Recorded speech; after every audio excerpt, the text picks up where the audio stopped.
Okay.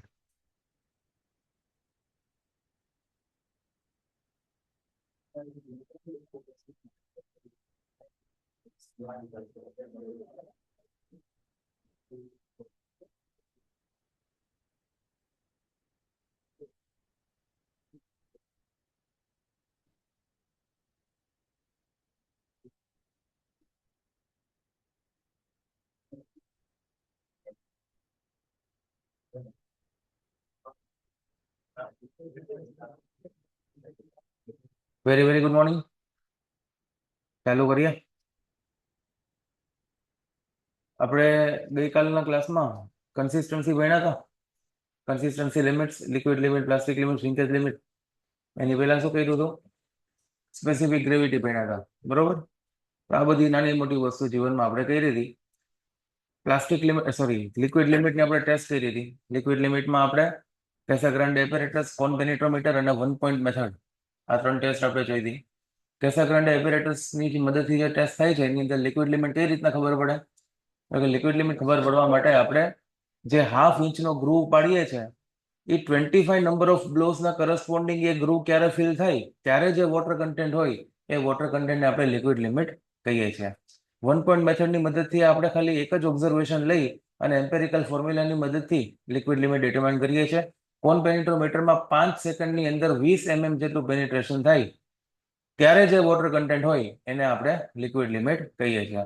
Plastic limit માટે આપણે 3 mm ના થ્રેડ બનાવ્યા હતા, રાઈટ? 3 mm ના થ્રેડ ક્રમ્બલ થવાનું સ્ટાર્ટ થાય કાં તો ક્રમ્બલ થવાનું બંધ થાય એ વોટર કન્ટેન્ટને આપણે લિક્વિડ લિમિટ કીધી. પછી તમને ઘરેથી MCQ સોલ્વ કરવાનું કીધા હતા. કેટલાય કર્યા? સરસ. નથી કર્યા ભાઈ? માહિતી જવા દો. નો કર્યા કઈ વાંધો નહીં. ડાઉટ કેટલા ના આવ્યા? ESC માંથી કેટલા કેમાંથી કર્યા? ESC માં કર્યા. ડાઉટ આવ્યા કઈ? બાકી છે? એક બે ડાઉટ આવ્યા છે, બે ક્વેશ્ચન આવ્યા છે, જોઈ લઈએ આપણે. સરસ ક્વેશ્ચન છે, ડિસ્કસ કરવા લાયક.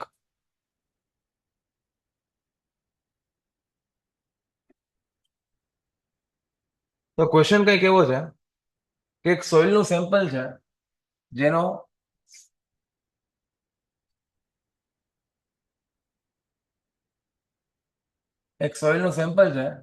વેઇટ છે કેટલો છે? 0.18 kg. વેઇટ ઓફ સોઇલ એટલે આખા સેમ્પલનો વેઇટ, બરોબર? વોલ્યુમ છે 10⁻⁻⁴ મીટર ક્યુબ. ડ્રાય ડેન્સિટી આપેલી છે 1600 kg પર મીટર ક્યુબ. આમ લખીએ, બરોબર? હવે આ ડેટા છે કે જેની અંદર આપણને વેઇટ ઓફ સેમ્પલ આપેલું છે 0.18 kg, વોલ્યુમ આપેલું છે 10⁻⁴ અને ડ્રાય ડેન્સિટી આપેલી છે 1600 kg પર મીટર ક્યુબ. અને એમ કહે છે કે આની અંદર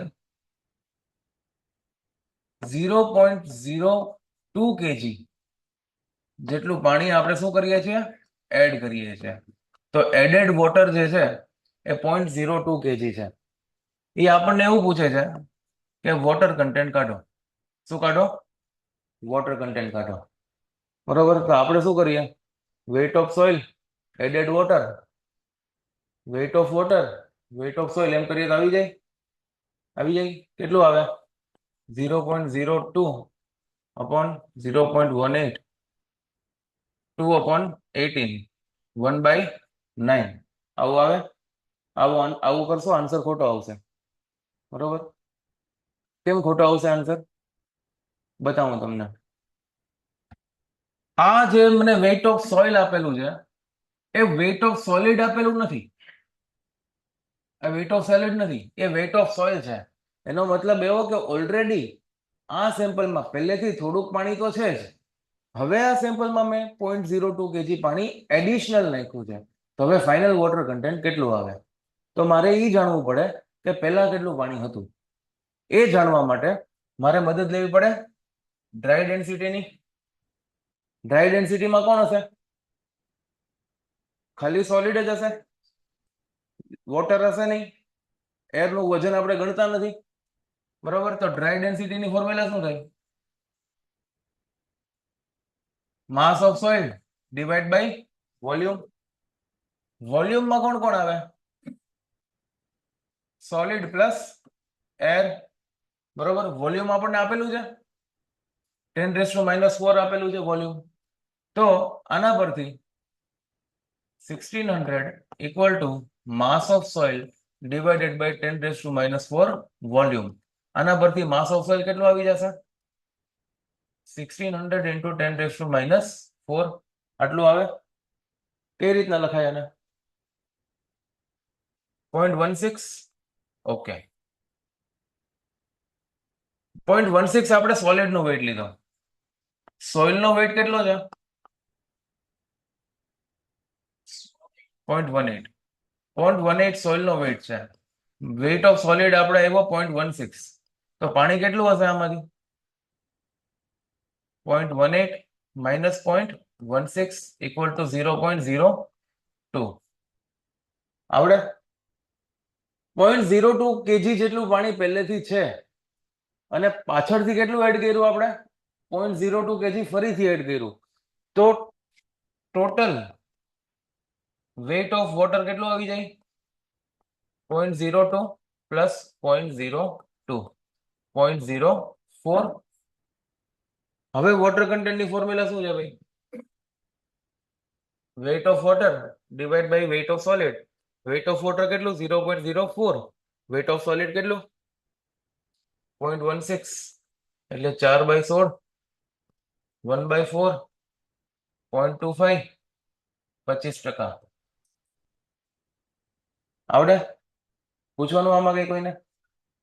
આમાં ઓલરેડી WS 0.18 kg આપ્યો તો પછી આપણે 0.02 kg એડ કરતા તો સોલિડ સોઇલ સેમ્પલનો વોટર બેરિંગ સરવાળો કરી વોલ્યુમની બાકી બલ્ક મોડ્યુલસ. પાછો બોલ પહેલેથી. સોઇલ સેમ્પલનો વેટ આપણે 0.18 અને પાછળથી આપણે 0.02 kg એડ કર્યું વોટર. બંનેનો સરવાળો કરીશું તો ટોટલ વેટ મળશે ડિવાઇડેડ બાય ટોટલ વોલ્યુમ કરીશું તો બલ્ક મોડ્યુલસ. Bulk modulus. અરે bulk density. Dry density is equal to bulk density by 1 plus density. એના પરથી મળી જાય. પણ આપણે આ પાણી એડ કર્યું છે પાછળથી. મારે પહેલાનું વોટર કન્ટેન્ટ નથી જોતું. 0.02 kg એડ કર્યા પછી શું વોટર કન્ટેન્ટ આવે છે મારે એ જોઈએ છે.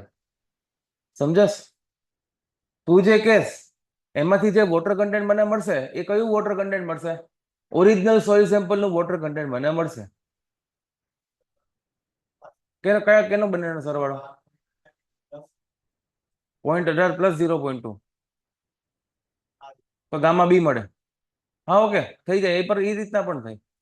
પણ આ તને વધારે સિમ્પલ નથી લાગતું? ઓકે, પહેલેથી જ 0.02 એડ કરવાની છે. હા, એ રીતના પણ થાય. બરોબર, એ કરાય. એ રીતના બતાવું. અરે આ શું કરે છે?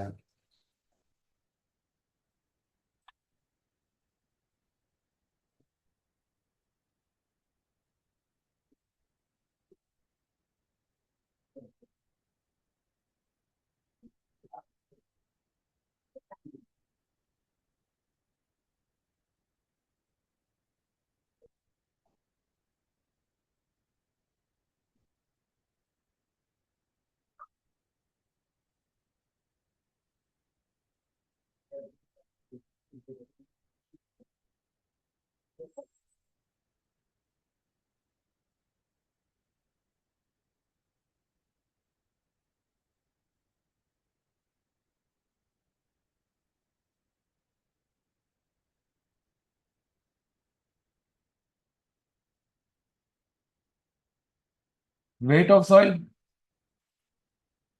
0.18 kg. Added water 0.02 kg. બરોબર. હવે અહીંયા ધ્યાનથી જોઈએ. એડેડ વોટર અને વેઇટ ઓફ સોઇલ. પહેલા ઓરિજિનલ વેઇટ ઓફ સોઇલ કેટલું હતું? 0.18 kg. તો 0.18 kg પ્લસ 0.02 kg. હવે ફાઇનલ વેઇટ કેટલો થઈ ગયો? 20 kg, 0.20 kg. વોલ્યુમ આપેલું છે સોઇલનું 10⁻⁻⁴. તો આના પરથી ગામા બી ની વેલ્યુ કેટલી નીકળીને આવે? Total weight upon volume of soil, એટલે આવી રીતના લખાય. કેટલું થાય? 2000 થાય ને, 2000 kg પર મીટર ક્યુબ. ગામા ડી મને આપેલું છે 1600 kg પર મીટર ક્યુબ. આમે અહીંયાથી બલ્ક ડેન્સિટી કાઢી, અહીંયાથી આપણે ડ્રાય ડેન્સિટી આપેલી છે, તો આ રિલેશનનો ઉપયોગ કરીએ. Gamma D equal to gamma B upon 1 + W. આમાં ગામા ડી આપણને ખબર છે 1600, ગામા બી ખબર છે 2000, 1 + W મને નથી ખબર. તો અહીંયાથી આપણે 1 + W મેળવવું હોય તો 20/16 કરવું પડે. 20/16 કરીએ તો 5/4 આવે. 1 + W ઇક્વલ ટુ 5/4. આ કેટલો થાય? 5/4 કરીએ 1 માઇનસ કરીએ 1.25. તો W ઇક્વલ ટુ 0.25. 0.25 એટલે 25%. બરોબર થઈ ગયો ને? આ બે રીતના આપણે સમ કરી શકીએ છીએ. હવે બે માંથી તમારે કઈ મેથડ રિપીટ કરાવી છે? ઓલા ભાઈ લખતા હતા, ખબર ના પડી.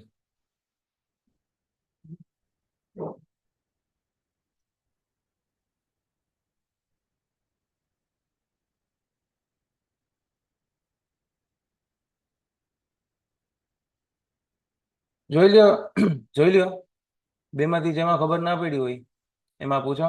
તમને કહું છું, એમાં ખાલી એમ નથી કહેવાનું.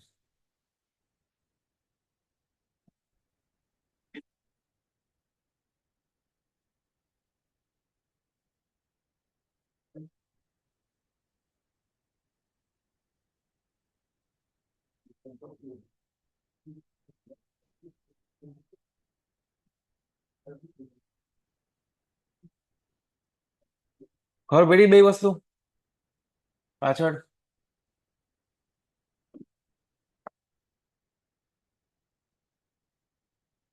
બીજો ક્વેશ્ચન કરીએ.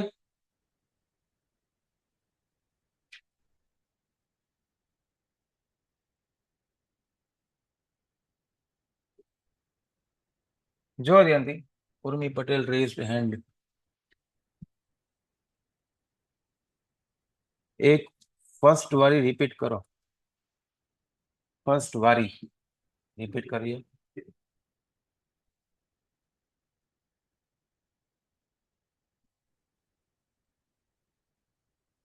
ફર્સ્ટ વારીમાં વેઇટ ઓફ સોઇલ આપણને 0.18 kg આપેલું છે. વોલ્યુમ 10⁻⁴ છે. ગામા ડી આ બધું મને ક્વેશ્ચનમાં આપેલું છે. યલો કરેલું બધું ક્વેશ્ચનમાં આપેલું છે. બરોબર. એમાં આપણે 0.02 kg પાણી એડ કરીએ છીએ. રાઈટ? 0.02 kg પાણી શું કરીએ છીએ? આપણે એડ કરીએ છીએ. મને ગામા ડી એટલે કે ડ્રાય ડેન્સિટી આપેલી છે. ડ્રાય ડેન્સિટી એટલે mass of solid, weight of solid divided by volume થાય. વોલ્યુમ મને પહેલેથી આપેલું છે 10⁻⁴. અહીંયા volume of total volume of solid લખું. 10⁻⁴ મીટર ક્યુબ વોલ્યુમ મને આપેલું છે. એના પરથી મને વેઇટ ઓફ સોલિડ મળી જાય 0.16. બરાબર. Density equal to mass by volume. તો mass equal to density multiply by volume. આ વાળું ઇક્વેશન યુઝ કર્યું છે. હવે આ સેમ્પલનું ટોટલ વજન 0.18 kg હતું, જેની અંદર સોલિડનું વેઇટ 0.16 kg હતું. એટલે 18 કિલો આખા સેમ્પલનું વેઇટ હોય તો 16 કિલો સોલિડનું વેઇટ હતું. એનો મતલબ કે 2 કિલો પાણી છે. 2 કિલો પાણી એટલે 0.02 kg પાણી ઓલરેડી છે, જેની અંદર બીજું 0.02 kg પાણી મેં એડ કર્યું. તો હવે મારા વોટરનો ટોટલ વેઇટ થઈ જાય 0.04. વેઇટ ઓફ વોટર મને ખબર પડી ગયું છે 0.04 વેઇટ ઓફ સોલિડ મને ઉપરથી મળી ગયું છે 0.16 તો 4/16 કરીને આપણે 25% લાવી દીધું બરોબર ઉર્મી ખબર પડી હેલો હેલો હેંગ થઈ ગયું ઓકે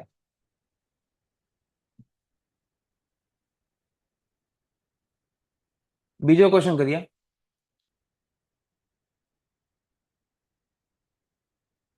બીજા ક્વેશ્ચનમાં કેવું છે કે એક સોઇલ નું સેમ્પલ આપેલું છે આપણને કેવું આપેલું છે સોઇલ નું સેમ્પલ કયા કલરનું હોય બ્રાઉન કલરનું હોય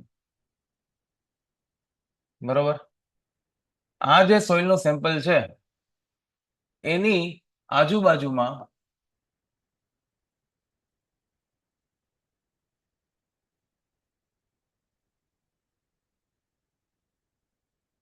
આ જે સોઇલ નું સેમ્પલ છે એની આજુબાજુમાં વેક્સ નું કોટિંગ કરેલું છે કેનું કોટિંગ કરેલું છે વેક્સ નું વેક્સ એટલે ખબર પડે માથામાં લગાડો ને તમે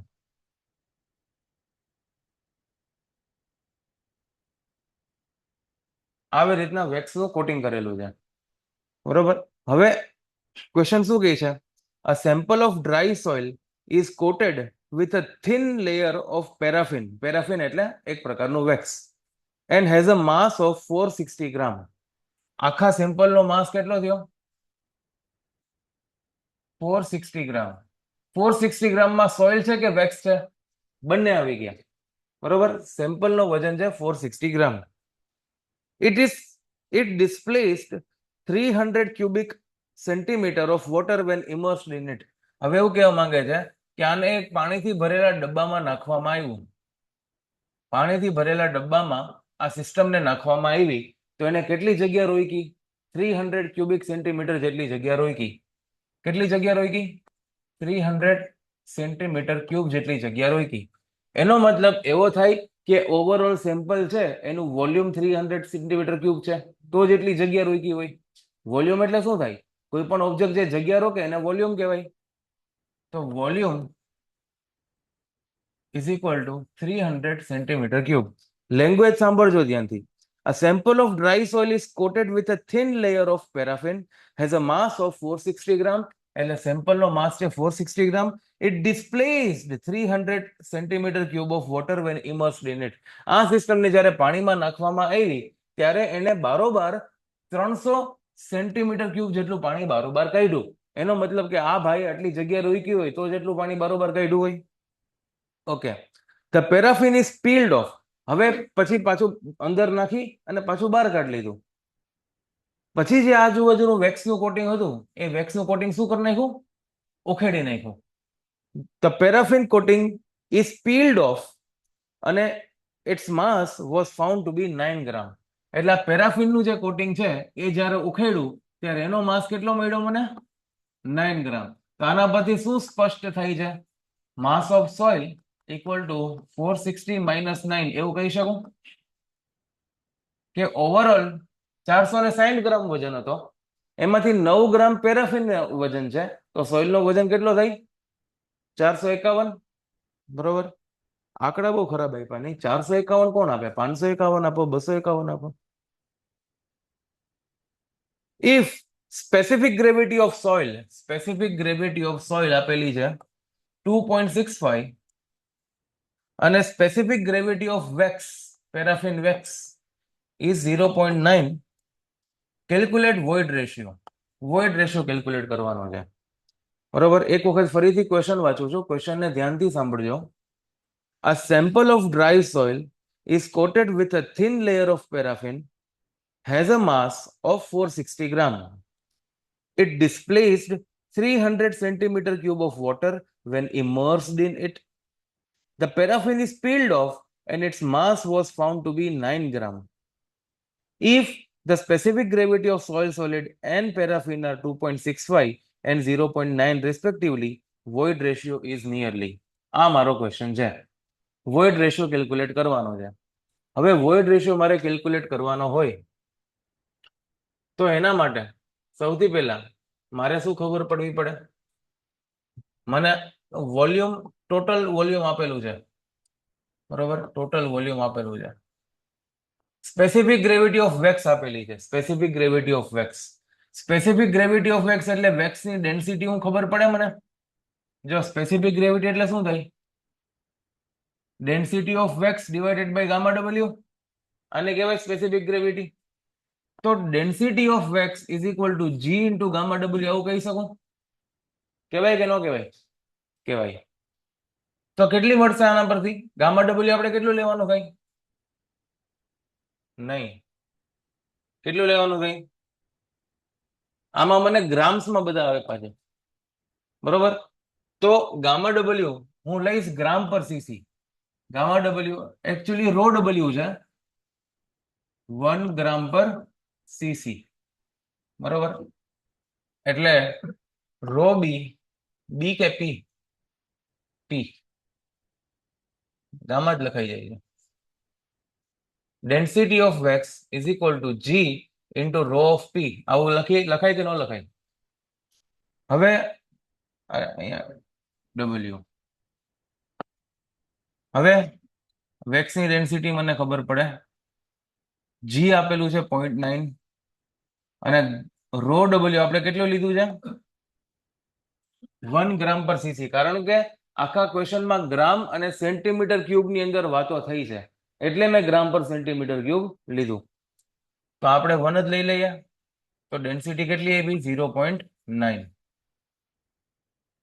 તો ડેન્સિટી કેટલી આવશે? 0.9 ગ્રામ પર સીસી. કેટલા? અહીંયા સુધી કોઈને તકલીફ હોય તો બોલો. આપણે શું કર્યું? સ્પેસિફિક ગ્રેવિટી પરથી ડેન્સિટી મેળવી. ડેન્સિટી કેટલી આવી આપણી? 0.9 ગ્રામ પર સીસી. આ વેક્સની વાત થઈ. વેક્સનો વજન કેટલો છે? માસ ઓફ વેક્સ કેટલા ગ્રામ? 9 ગ્રામ. તો વેક્સનું ડબલ્યુ નથી લખવું, હું પી લખું વેક્સ માટે. વેક્સનું વજન છે 9 ગ્રામ. હવે મારે વોલ્યુમ ઓફ વેક્સ કાઢવું છે, તો કેટલું આવશે? Density equal to mass by volume. તો volume equal to mass upon density. Mass છે મારો 9 ગ્રામ અને ડેન્સિટી છે 0.9 ગ્રામ પર સીસી. તો આના પરથી વોલ્યુમ કેટલું આવી જાય? 10 ગ્રામ પર સીસી આવશે. 10 નહીં, કેટલું આવશે? 10 સેન્ટીમીટર ક્યુબ, બરોબર. અહીંયા સુધી કોઈને તકલીફ? અહીંયા સુધી કોઈ તકલીફ નથી. ટોટલ વોલ્યુમ મને કેટલું આપેલું છે? 300. એમાંથી વેક્સનું વોલ્યુમ કેટલું થયું? 10. એટલે સોઇલનું વોલ્યુમ કેટલું થાય? સોઇલનું વોલ્યુમ કેટલું થાય? Volume of soil is equal two 300 minus 10 એટલે 290 સેન્ટીમીટર ક્યુબ. ઓકે. સોઇલનો વજન 451, સોઇલનો વોલ્યુમ 290. તો વજન ડિવાઈડ બાય વોલ્યુમ કેટલા? શું થાય? વજન ડિવાઈડ બાય વોલ્યુમ શું થાય? બરોબર, ડેન્સિટી જ થઈ. તો વજન ડિવાઈડ બાય વોલ્યુમ કરીએ, 451 ડિવાઈડ બાય 290 કરીએ તો શું મળી જાય મને? Density of soil. બરોબર. આપણે શું કાઢવાનું છે? આપણે વોઇડ રેશિયો કાઢવાનું છે. તો આપણને વોલ્યુમ ઓફ સોઇલ મને ખબર છે. વોલ્યુમ ઓફ સોઇલ મને કેટલી આવી? 290 centimetre cube. Volume of wax મને ખબર છે 10 સેન્ટીમીટર ક્યુબ.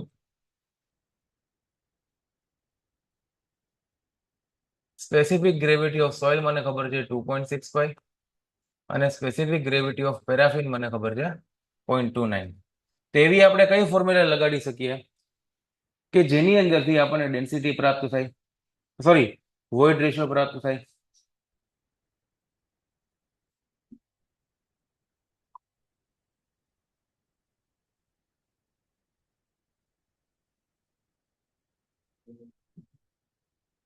આ જો આ શું છે?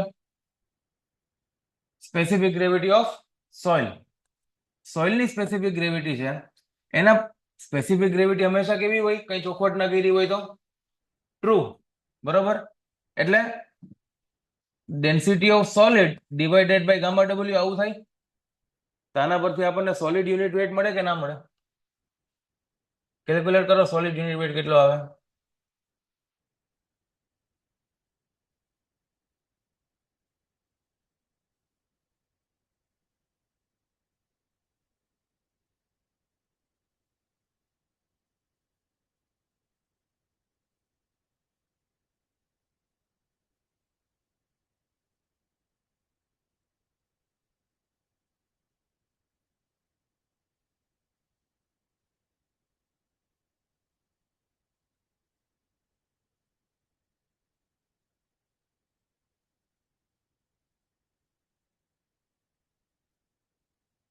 આના પરથી ગામા એસ કેટલો આવે?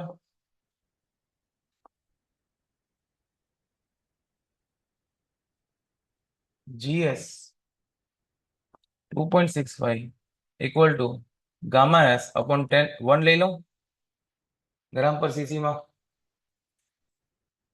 તો 2.65 ગ્રામ પર સીસી. આ શું થયું મારું? Solid weight, unit weight of solid. હવે આને તમે જુઓ અહીંયા,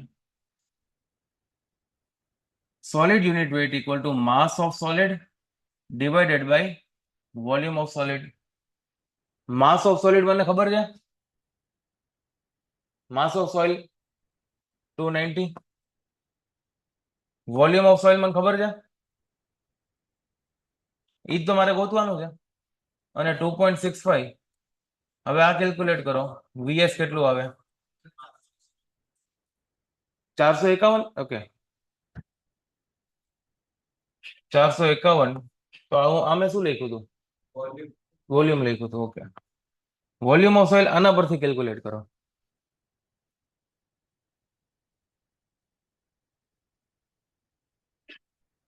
આના પરથી વોલ્યુમ ઓફ સોલિડ કેલ્ક્યુલેટ કરો. વોલ્યુમ ઓફ સોઇલ નહીં, સોલિડ.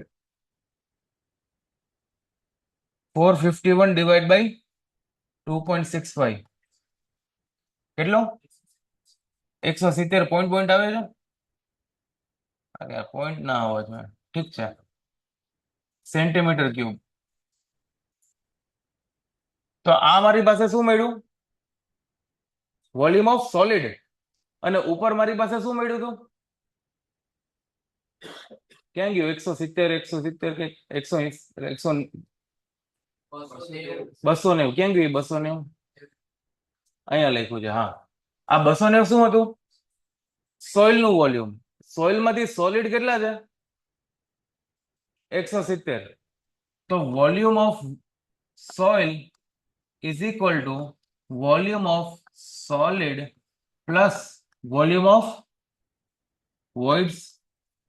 તો વોલ્યુમ ઓફ સોઇલ મારી પાસે છે 290. સોલિડ નું વોલ્યુમ કેટલું છે? 170.18 પ્લસ વોલ્યુમ ઓફ વોઇડ્સ મને આના પરથી કેટલું મળશે? માઇનસ કરી નાખો એટલી વારમાં. કેટલું કહેવું? 119.82. તો અહીંયાથી મને આ વોલ્યુમ ઓફ વોઇડ્સ મળ્યા. અને આ વોલ્યુમ ઓફ વોઇડ્સ મારી પાસે છે, તો વોઇડ રેશિયો પૂછેલો છે. Volume of voids upon volume of solid 119.82 divide by 170.18 કરો.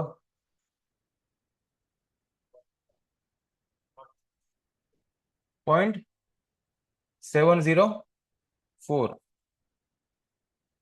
ઓપ્શન મેચ થઈ છે. 0.71 ઓપ્શનમાં આપેલો છે. એ વાળો ઓપ્શન આપણે ટીક કરવાનો થાય. ઈ વાળો ઓપ્શન નહીં, ઓપ્શન જ ઈ ટીક કરવાનો થાય અગર આ ક્વેશ્ચન પૂછાય ને તો. પણ આ તો કઈ રીતના સોલ્વ કરવાનો એ તમને બતાવ્યું, બરોબર. બાકી આવા heavy calculation in the sense કે આવા આંકડા હોય ને તો અઘરો પડે સોલ્વ કરવો. આની બદલે એ લોકો સિમ્પલ આંકડા પણ આપી શકતા હતા. તો સિમ્પલ આંકડા વાળો આપણી પાસે હોય તો સોલ્વ કરવો ઈઝી પડે.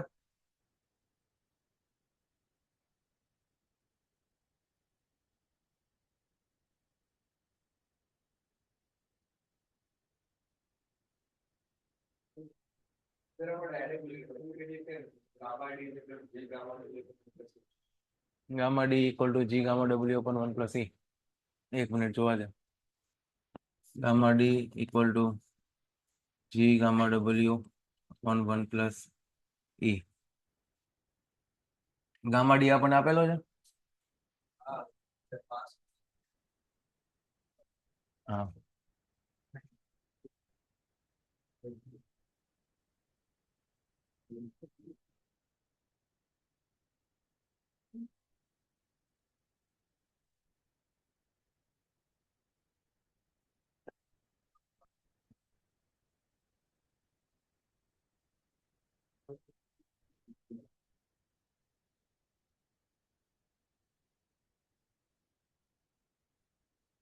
ગામા ડબલ્યુ કેટલો લો આમાં?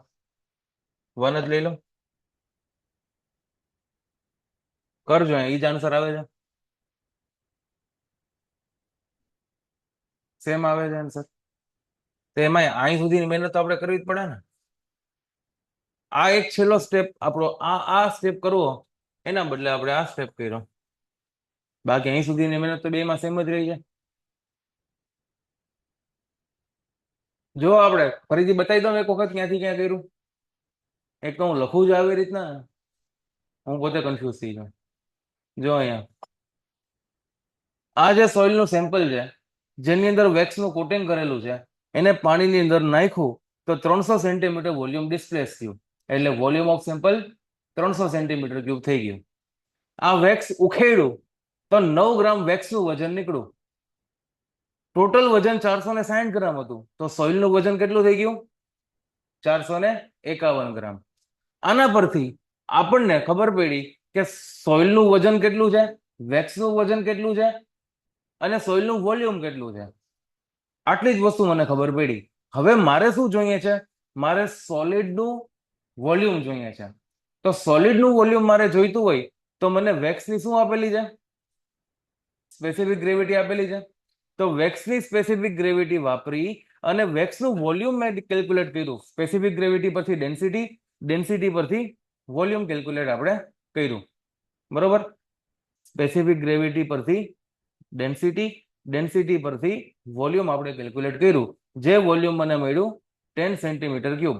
જે વોલ્યુમને મેં 300 માંથી બાદ કર્યું તો મને સોઇલનું વોલ્યુમ મળી ગયું 451, સોરી કેટલું મળ્યું? 300 માંથી 10 બાદ કરીએ તો 290 સેન્ટીમીટર ક્યુબ. હવે મારી પાસે શું છે? હવે મારી પાસે છે volume of soil, volume of wax, mass of soil અને માસ ઓફ વેક્સ. આ મારી પાસે બધું અલગ અલગ છે. હવે મારે શું કેલ્ક્યુલેટ કરવું છે? વોઇડ રેશિયો કેલ્ક્યુલેટ કરવો છે. શું કેલ્ક્યુલેટ કરવું છે? વોઇડ રેશિયો કેલ્ક્યુલેટ કરવો છે. હવે વોઇડ રેશિયો કેલ્ક્યુલેટ કરવા માટે, વોઇડ રેશિયો કેલ્ક્યુલેટ કરવા માટે આપણે ડાયરેક્ટલી આ ફોર્મ્યુલા વાપરી શકીએ છીએ. Gamma D equal to G gamma W upon 1 plus E. અહીંયા 451 ગ્રામ ડ્રાય ડેન્સિટી કેલ્ક્યુલેટ કરવા માટે સોઇલનો વેઇટ લઈ લીધો, ડિવાઇડેડ બાય એનો વોલ્યુમ લઈ લીધું. જી 2.65 મને આપેલું છે. ગામા ડબલ્યુ ને મેં 1 લઈ લીધું કેમ કે અહીંયા ગ્રામ પર સેન્ટીમીટર ક્યુબમાં મેં વાત કરી એટલા માટે. અને 1 પ્લસ ઈ આના પરથી આપણને ઈ એક અનનોન છે, અનનોન આપણને આના પરથી મળી જાય. આ રીતના ના કરવું હોય તો આપણે શું કર્યું? ટોટલ ઓવરઓલ સોઇલનું volume is equal to solid plus volume of void થાય. સોઇલનો વોલ્યુમ મને ખબર છે 290, સોરી હા 290 સોઇલનો વોલ્યુમ. સોલિડનો વોલ્યુમ ક્યાંથી આવ્યો? ડેન્સિટી પરથી. બરાબર? સ્પેસિફિક ગ્રેવિટી પરથી ડેન્સિટી ફાઇન્ડ કરી તો એ સોલિડનો વોલ્યુમ મને ખબર છે અને વોલ્યુમ ઓફ વોઇડ્સ એ અનનોન છે. તો આના પરથી વોલ્યુમ ઓફ વોઇડ્સ મળી જાય અને volume of voids divided by volume of solid કરીને વોઇડ રેશિયો કેલ્ક્યુલેટ થઈ જાય. બરોબર? તો આ રીતના તમે જીવનમાં આખો સમ કરી શકો, પણ એક્ઝામમાં કરવાનો નહીં કેમ કે 3 સ્ટેપનો થઈ ગયો અને ઉપરથી કેલ્ક્યુલેશન એવા ઈઝી આંકડાનું નથી કે જે તમે વિધાઉટ કેલ્ક્યુલેટર કરી શકો.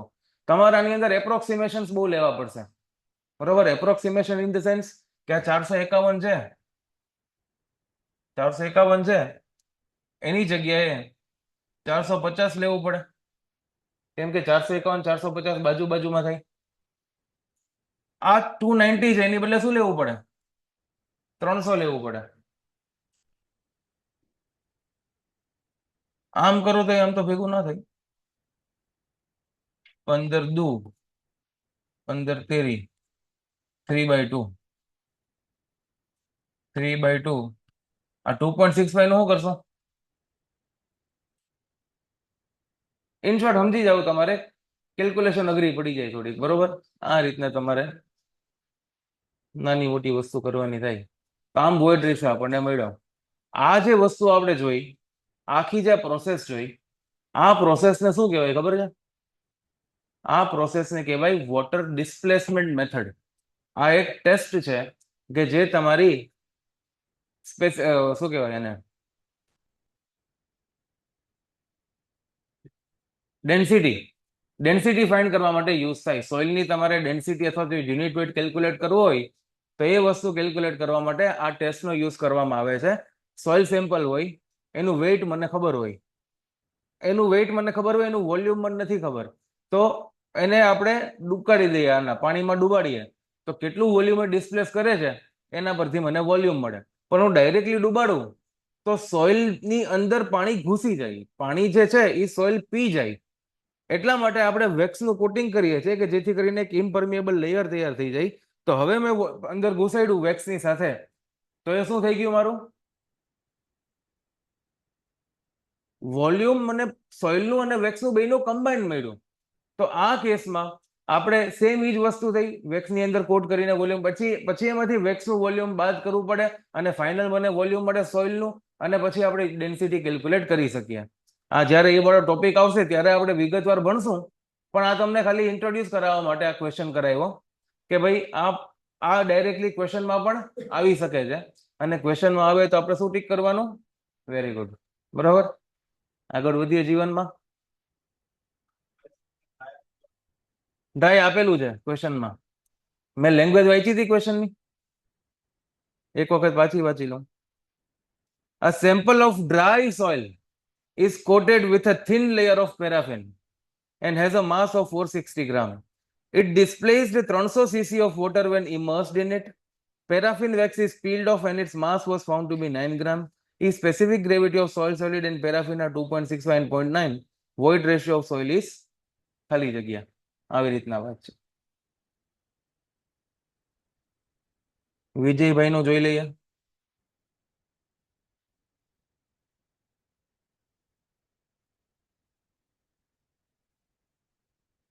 ક્વેશ્ચન છે, ડ્રાય ડેન્સિટી આપેલી છે 1.5 ગ્રામ પર સીસી.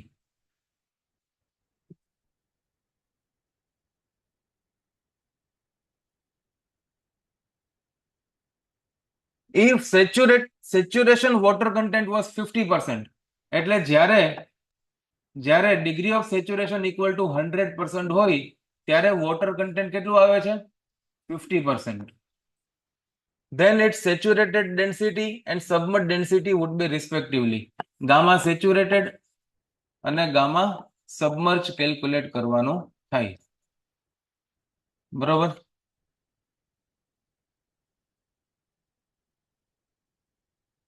ઓકે, આમાં એ ઓપ્શન તેમને મટી ગયો, બાકીના બધા જોઈ લઈએ. તો આ કઈ રીતના કરશું? Degree of saturation equal to 100% હોય ત્યારે વોટર કન્ટેન્ટ મને 50% આપેલો છે. તો આપણે આ વાળી ફોર્મ્યુલા છે, gamma saturated equal two G+1 gamma W upon 1 + E. આવી કઈ ફોર્મ્યુલા છે? આવી જ છે ને, G+SE, G+E અપોન 1 + E. તો આનાથી તો નહીં થાય ને. Gamma D equal to gamma B upon 1 + માની લઈએ, શું કરી લઈએ? માની લઈએ કે સોઇલ સેચ્યુરેટેડ છે. સોઇલ કેવી છે? સેચ્યુરેટેડ છે. તો સોઇલ જ્યારે સેચ્યુરેટેડ હોય ત્યારે gamma saturated equal to gamma B થાય કે નહીં? તો એ વાળો કોન્સેપ્ટ આપણે વાપરીએ તો અહીંયા આપણે આમ લખી શકીએ, gamma saturated upon 1 + W equal to gamma D. Gamma D આપેલું છે 1.5 ગ્રામ પર સીસી. ગામા સેચ્યુરેટેડ આપેલું છે ફાઇન્ડ કરવા માટે 1 પ્લસ ડબલ્યુ, ડબલ્યુ કેટલું આપેલું છે 0.5. તો આના પરથી ગામા સેચ્યુરેટેડ આપણને મળશે 1.5 ઇન્ટુ 1.5, 15 નો સ્ક્વેર 225, તો 2.25 ગ્રામ પર સીસી. આગળ ગામા સબમર્જ પણ કેલ્ક્યુલેટ કરવાનું કીધું છે, તો gamma submerged equal to gamma saturated minus gamma W થશે. ગામા સેચ્યુરેટેડ કેટલું છે 2.25 ગ્રામ પર સીસી છે, તો ગામા ડબલ્યુ 1 ગ્રામ પર સીસી લેવું પડે, તો આના પરથી આપણને મળશે 1.25 ગામા સબમર્જ. 1.25 option C.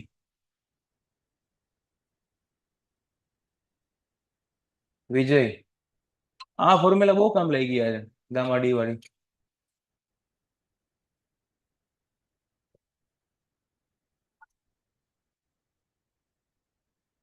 એટલા માટે એને સોઇલની આત્મા કીધી છે, બધી જગ્યાએ ભટકશે.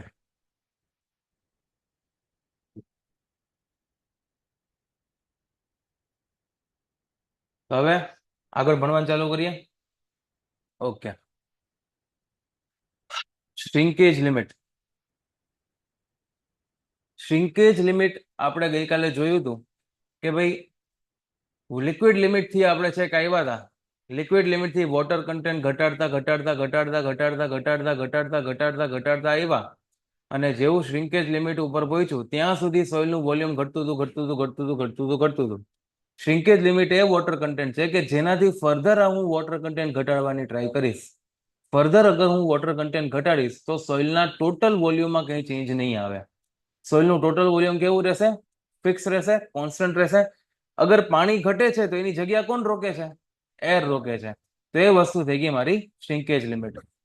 It is defined as maximum water content beyond which further reduction in water content of soil does not lead to reduction in volume of soil. એના કરતા વધારે હું વોટર કન્ટેન્ટ ઘટાડીશ તો સોઇલના વોલ્યુમમાં કોઈ ઘટાડો આવશે નહીં. Because below shrinkage limit replacement of water by air in equal volume take place, એટલે કે જેટલું પાણી ઘટે છે એટલી ને એટલી જ એર આવી જાય છે. ઓર reducing the water content. પાણી ઘટાડો છો તો પાણી જેટલું ઘટે છે એટલી ને એટલી કોણ આવી જાય છે? એર આવી જાય છે. બીજી definition, it is minimum water content at which soil is just completely saturated at shrinkage limit. અહીંયા ફૂલ સ્ટોપ આવી જાય છે. It is the minimum water content at which soil is just completely saturated. At shrinkage limit, soil passes from semi-solid stage of consistency to solid stage of consistency and vice versa. એટલે કે semi solid માંથી solid માં convert થાય કાં તો solid માંથી semi solid માં convert થાય, એ મારી શ્રિંકેજ લિમિટ થાય. હવે તમે જે એમસીક્યુ કરશો એ એમસીક્યુ ની અંદર તમને એવું ઘણી વખત નહીં આપેલું હોય કે સોઇલ ઇઝ કમ્પ્લીટલી સેચ્યુરેટેડ, પણ એ વાત કરતો હશે સેચ્યુરેટેડ સોઇલની જ. એ આપણને કઈ રીતના ખબર પડે? ક્વેશ્ચનમાં એવું લખેલું હશે કે soil is at shrinkage limit, soil is at shrinkage limit. Shrinkage limit ઉપર સોઇલ છે તો આપણે એ શ્રિંકેજ લિમિટ લખેલું છે એનો મતલબ આપણે સમજવાનો છે કે સોઇલ મારી કેવી છે? કમ્પ્લીટલી સેચ્યુરેટેડ છે. લખી નાખો ક્યાંક ખૂણામાં. આવા એમસીક્યુ તમને ઈએસસી માં બહુ બધા જોવા મળશે કે વાત કરતો હશે સેચ્યુરેટેડ સોઇલની, પણ સેચ્યુરેટેડ ચોકે ચોખ્ખો નહીં લખેલો હોય, તમારે સમજવાનો. એક સિમ્પલ ક્વેશ્ચન તમને કહું, એકદમ સિમ્પલ ક્વેશ્ચન કે water content of soil with specific gravity to specific gravity 2.0 is 20% at shrinkage limit.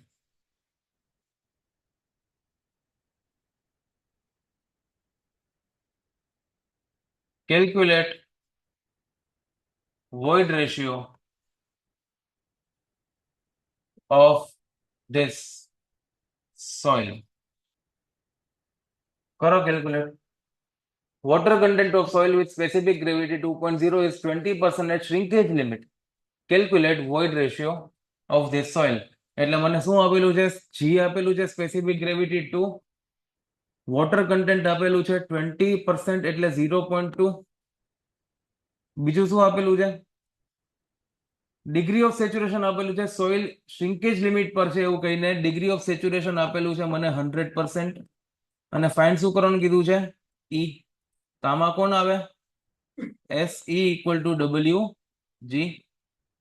બરોબર, ડાયરેક્ટલી ઈ કેલ્ક્યુલેટ થાય 0.2 ઇન્ટુ 2 એટલે 0.4.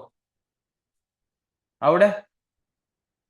તો બસ આવા ન્યુમેરિકલ પૂછાય. શ્રિંકેજ લિમિટનો આવી રીતનો ઉપયોગ કરે.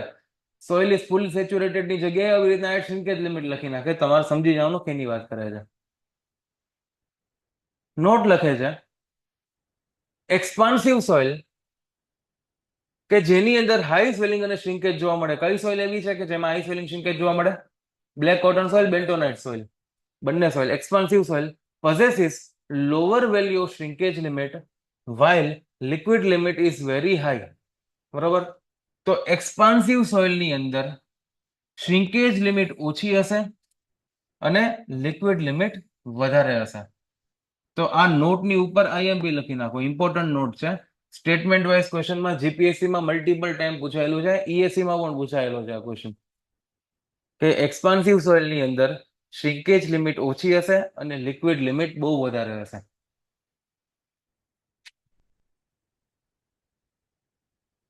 આવી રીતના શ્રિંકેજ લિમિટ બહુ ઓછી અને આ શ્રિંકેજ લિમિટ, લિક્વિડ લિમિટ બહુ વધારે.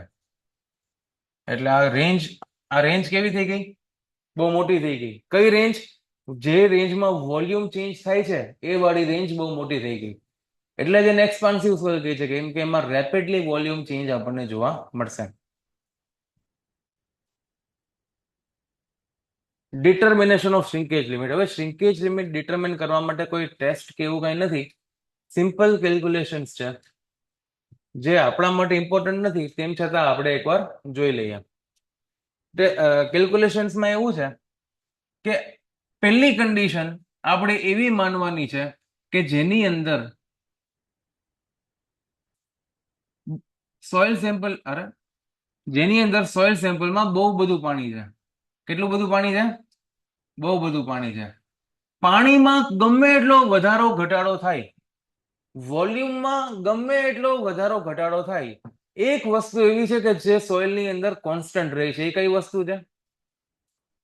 માસ ઓફ સોલિડ કોન્સ્ટન્ટ રહેશે. સોલિડમાં કઈ ચેન્જ આવશે? ગમે એટલું પાણી વધઘટ થાય, સોલિડનું વોલ્યુમ, સોલિડનું વેઇટ કેવું રહેશે? સેમ રહેશે. સોલિડનું વેઇટ અને વોલ્યુમ કેવું રહેશે? સેમ. સોલિડનું વેઇટ અને સોલિડનું વોલ્યુમ આ રીતના આપણે બતાવેલું છે. તો આપણે ફોકસ કરવાનો છે વોલ્યુમ ચેન્જમાં, અને વોલ્યુમ ચેન્જ ઉપર ફોકસ કરતા કરતા આપણે સોલિડના વેઇટ અને વોલ્યુમને શું રાખવાનું છે? કોન્સ્ટન્ટ રાખવાનું છે. હવે આ એક કન્ડિશન છે કે જેની અંદર V1 જેટલું વોલ્યુમ છે સોઇલનું. કેટલું વોલ્યુમ છે? V1 જેટલું સોઇલનું વોલ્યુમ છે. અને પાણી એની અંદર કેટલું છે? બહુ બધું છે. બરોબર, કેટલું છે આમ ગણવું હોય તો? V1 માઇનસ VS આટલું પાણી છે. બરોબર, હવે પાણીને આપણે ઘટાડીએ, આની અંદરથી શું કરીએ? ઘટાડીએ. તો પાણી ઘટાડીએ તો સોઇલના વોલ્યુમમાં પણ ચેન્જ થાય. પાણી ઘટાડીએ તો વોલ્યુમમાં પણ ચેન્જ થાય. કેટલું વોલ્યુમમાં કેટલો ચેન્જ થાય? જેટલું પાણી ઘટે એટલું વોલ્યુમમાં ચેન્જ થાય. 1 લિટર ઘટે તો 1 લિટર ચેન્જ થાય. 2 લિટર ઘટે તો 2 લિટર વોલ્યુમ ઘટે. ઇન શોર્ટ, જેટલું પાણી આપણે ઘટાડીએ એટલું વોલ્યુમમાં ચેન્જ આવે. એનો મતલબ એવો થાય કે વોલ્યુમમાં જે કંઈ પણ ચેન્જ આવે છે એ પાણી ઘટવાના કારણે જ આવે છે. બીજી કોઈ વસ્તુના કારણે વોલ્યુમમાં ચેન્જ નથી આવતું. બરોબર, એકને એક વસ્તુ 3-4 વાર હું ફેરવીને બોલ્યો છું, પણ મતલબ બધાનો એક જ થાય છે કે સોઇલનું વોલ્યુમ ઘટે છે કારણ કે પાણીનું વોલ્યુમ ઘટે છે. સોઇલનું વોલ્યુમ કેટલું ઘટે છે? જેટલું પાણીનું ઘટે છે. ઓકે, પાણી આપણે ઓછું કરી દીધું.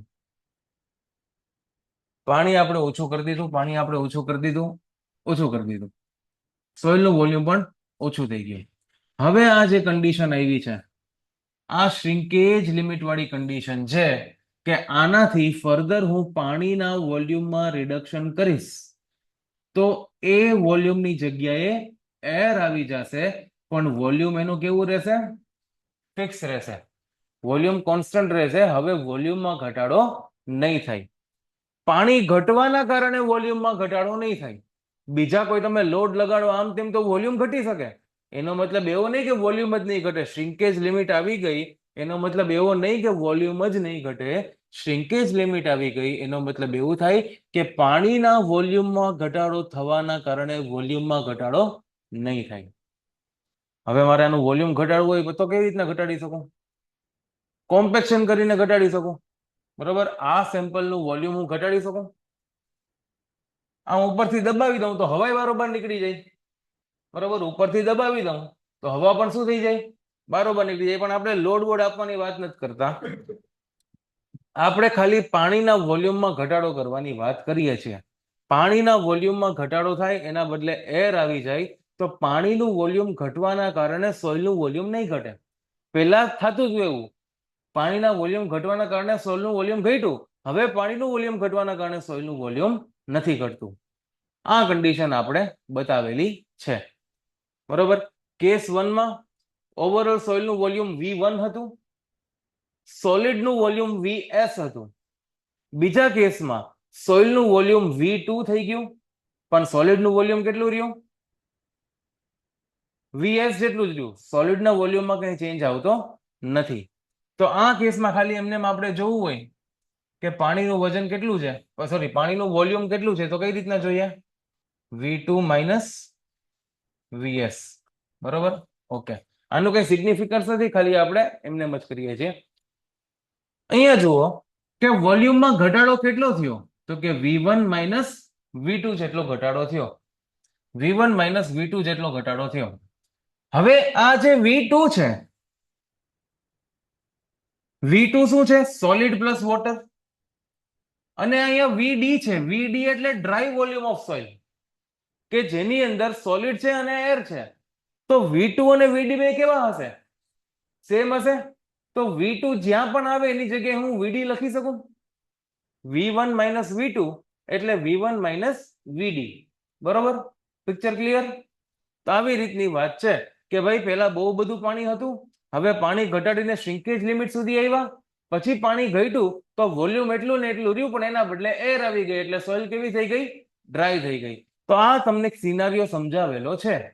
આ સિનારીઓની અંદર પહેલા કેસમાં, આ વાળા કેસમાં મારે વોટર કન્ટેન્ટ ફાઇન્ડ કરવું હોય, વોટર કન્ટેન્ટ ફાઇન્ડ કરવું હોય તો કઈ રીતના કરી શકું? W1 equal to weight of water divided by weight of solid.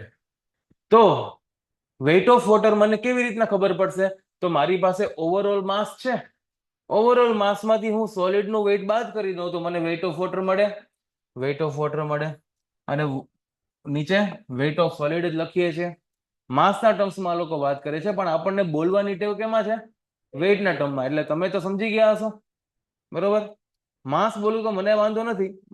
Mass of soil minus mass of solid divided by mass of solid, એમ કરીને મને વોટર કન્ટેન્ટ મળી જાય. શ્રિંકેજ લિમિટ એટલે શું થાય? શ્રિંકેજ લિમિટ એટલે વોટર કન્ટેન્ટની એ લિમિટ, વોટર કન્ટેન્ટની એ વાળી વેલ્યુ કે જેના બિયોન્ડ પાણી ઘટે છે તો વોલ્યુમમાં કઈ ઘટાડો આવતો નથી.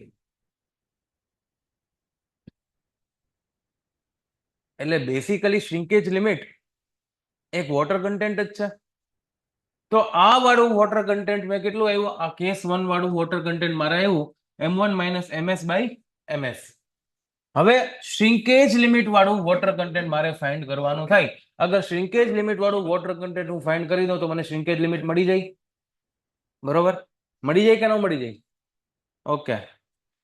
તો W1 માંથી જે ઘટાડો થયો છે એ ઘટાડો હું બાદ કરું તો મને ખબર પડે કે આમાં કેટલું વોટર કન્ટેન્ટ છે.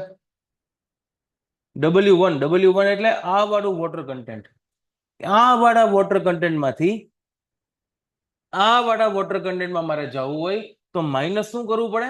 કેટલો ચેન્જ થયો છે વોલ્યુમમાં, એ વોલ્યુમમાં જેટલો ચેન્જ થયો છે એના કારણે વોટર કન્ટેન્ટમાં જે ચેન્જ થયો છે એ મારે માઇનસ કરવાનો થાય. સીધી વસ્તુ છે કે મારે W2 કેલ્ક્યુલેટ કરવું છે.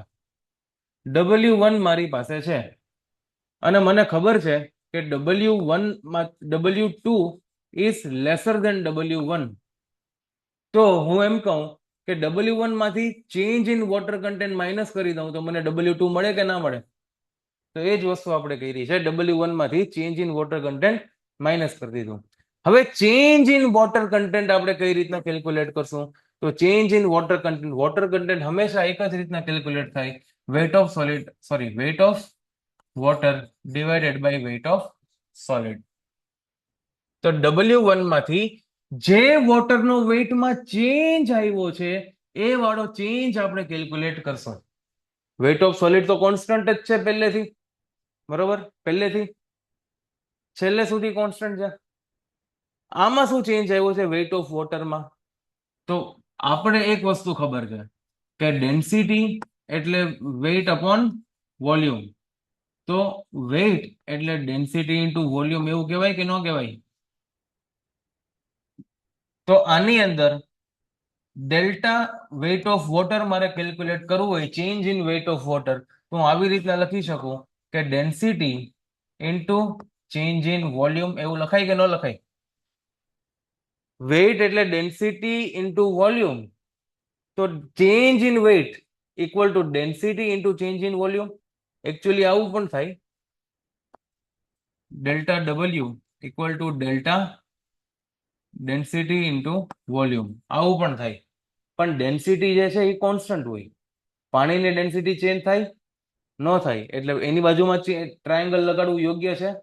નથી યોગ્ય. એટલે એ કોન્સ્ટન્ટ છે એટલે આપણે એને બહાર કાઢી લીધી અને ચેન્જ ઇન વોલ્યુમ આપણે આની અંદર લખી દીધું. બરોબર છે? હવે આ જે ચેન્જ ઇન વોલ્યુમ છે એ કેટલામાંથી કેટલું વોલ્યુમ થયું છે? તો કે V1 માંથી V2 થયું છે. તો V1 minus V2, delta V ની જગ્યાએ V1 માઇનસ V2 આવી જશે અને વેટ ઓફ સોલિડ ની જગ્યાએ માસ ઓફ સોલિડ આપણે જે ઉપર વાપર્યું હતું અહીંયા એ વાળું જ માસ ઓફ સોલિડ અહીંયા આપણે વાપરી લેશું. તો હવે મારી જે શ્રિંકેજ લિમિટ છે એ કેટલી થઈ જાય? તો કે W1 minus rho W into V1 minus V2 upon MS. આવી રીતના આપણે કેલ્ક્યુલેટ થાય. આ તમારે યાદ રાખવી હોય તો યાદ રાખી શકો છો. આપણે સિંગલ સ્ટાર આપીએ છીએ ખાલી, અને મલ્ટિપલ સ્ટાર નથી આપતા. એટલે ફોર્મ્યુલા હાવ જવા દેવી એ નથી, જવા દેવા જેવી પણ નથી, પણ એકદમ આમ દિલથી યાદ કરાય એવી પણ નથી. એટલે તમારા પર થોડું જો યાદ રાખ્યું હોય તો રાખજો, ના રાખ્યું હોય તો હરી હરી.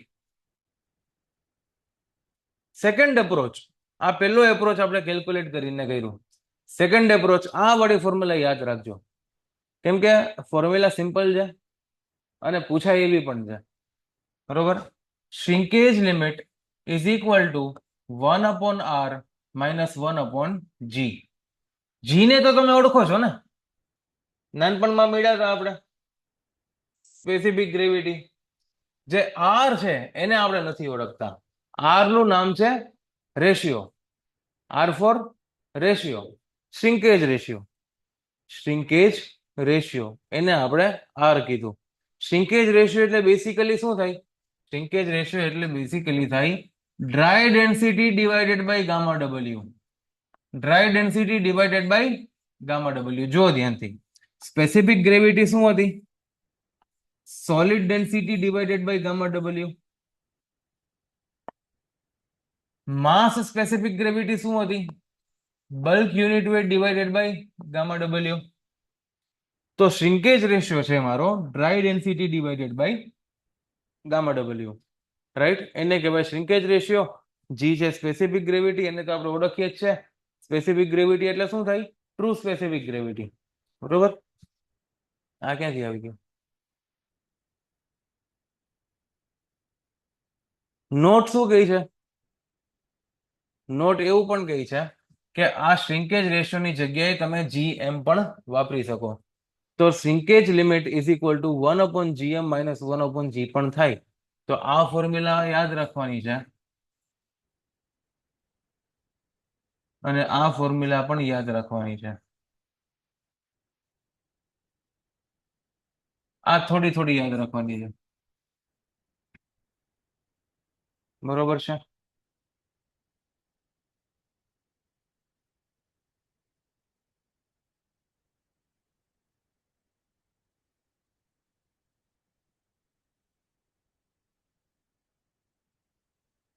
આ આપણે શું કર્યું ખબર પડી ને? આ ઉપર આપણે કેસ સમજ્યા, નીચે વોટર કન્ટેન્ટ પહેલાનું કેલ્ક્યુલેટ કર્યું, વોટર કન્ટેન્ટ બીજાનું કેલ્ક્યુલેટ કર્યું, બરોબર? અને પહેલામાંથી બીજું water change in water content આપણે બાદ કરી દીધું. આ છે મારું શ્રિંકેજ લિમિટ, સોરી શ્રિંકેજ રેશિયો વાપરીને શ્રિંકેજ લિમિટ ફાઇન્ડ કરી, અને આ સ્પેસિફિક ગ્રેવિટી વાપરીને શ્રિંકેજ લિમિટ ફાઇન્ડ કરી. એક બીજો કેસ તમને કહું. if void ratio of a soil with specific gravity 2.0 at water content of 50% is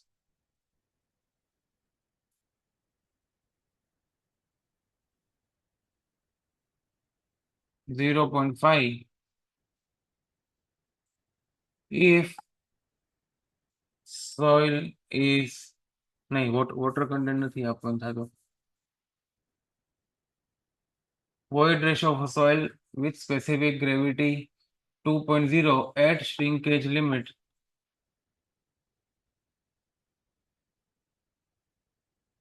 is 0.5.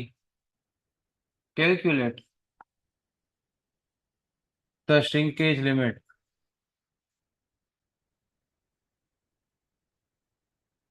of this sample.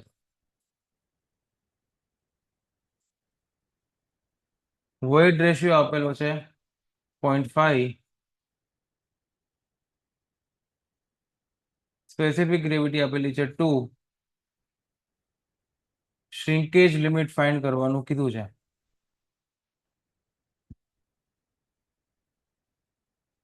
અને સોઇલ શ્રિંકેજ લિમિટ પર જ છે એવું પણ કીધું છે.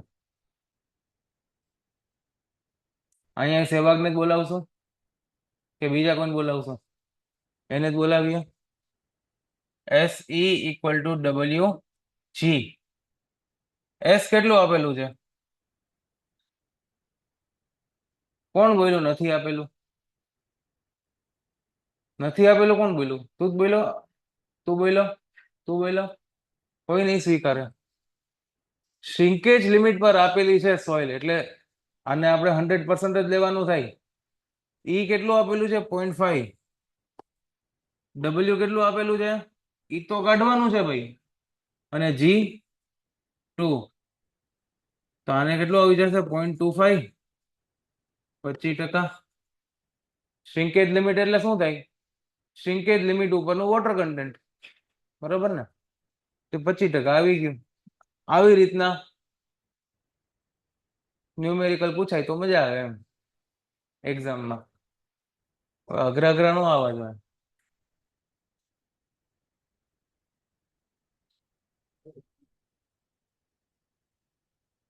શ્રિંકેજ રેશિયોની વાત કરે છે આગળ, જેને આપણે ખાલી ને ખાલી આવી રીતના સમજીને આગળ વધી ગયા હતા, ગામા D = ગામા W.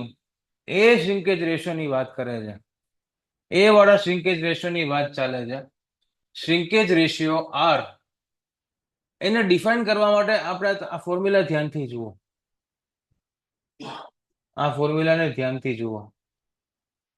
ઉપર શું છે? V1 - V2 / VD. એટલે V1 - V2 શું છે? Change in volume with respect to its dry volume. અને W1 - W2 change in water content, change in water content. તો આ જુઓ, it is defined as ratio of decrease in volume expressed as a percentage of its dry volume. Dry વોલ્યુમના સાપેક્ષમાં ઈ represent કરવામાં આવે છે.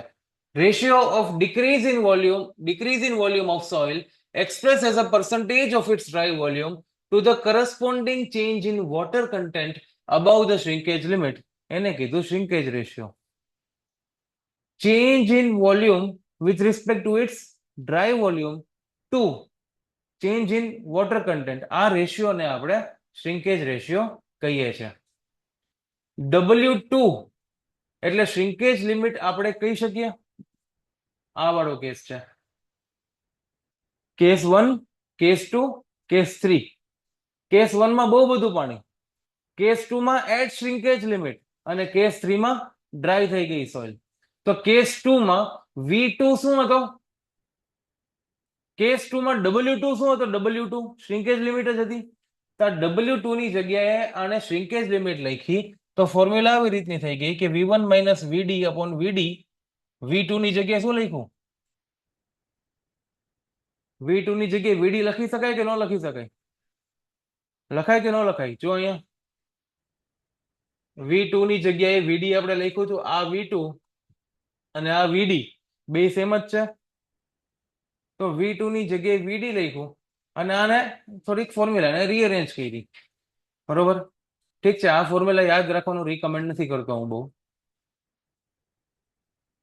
Volumetric shrinkage V1 minus VD upon VD એટલે આ ઉપરવાળી જે ટર્મ છે, ઉપરવાળી ટર્મ, આને કહેવાય વોલ્યુમેટ્રિક શ્રિંકેજ.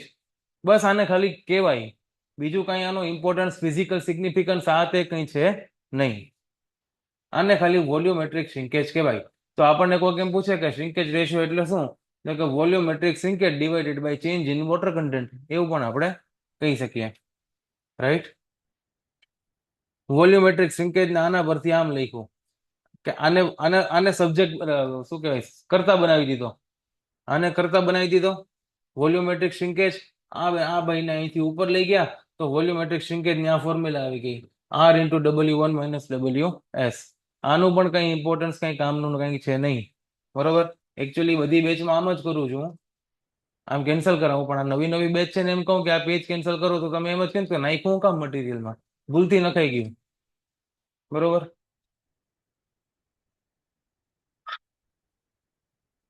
આવી રીતની વાત છે. હવે લિનિયર શ્રિંકેજ. વોલ્યુમેટ્રિક શ્રિંકેજ એટલે વોલ્યુમ ચેન્જ થવો. લિનિયર શ્રિંકેજ એટલે એક ડાયમેન્શનમાં ચેન્જ આવો. એ થઈ ગઈ મારી લિનિયર શ્રિંકેજ. જો અહીંયા linear shrinkage is defined as decrease in one dimension of soil expressed as a percentage of its original dimension. એટલે તમે સોમમાં જેમ સ્ટ્રેન ભણો ને, change in volume upon original volume, change in length upon original length, એ વાળું જ છે linear shrinkage. linear strain છે, linear strain. when water content is reduced from given value up to its shrinkage limit. water content તમે ઘટાડો છો તો એક જ ડાયમેન્શનમાં શું ચેન્જ આવે છે એ વસ્તુ linear shrinkage બતાવે છે. Initial thickness minus final thickness minus initial thickness, આને linear shrinkage કહેવાય. અને અહીંયા સુધી આપણે કેન્સલ કરવાનું થાય. બરોબર, આગળ જુઓ, આ જ કામનું છે. હવે શ્રિંકેજ ઇન્ડેક્સ, પ્લાસ્ટિસિટી ઇન્ડેક્સ, આ બે કામના છે. શ્રિંકેજ ઇન્ડેક્સ, પ્લાસ્ટિસિટી ઇન્ડેક્સ. આ વાળો મારો ગ્રાફ હતો.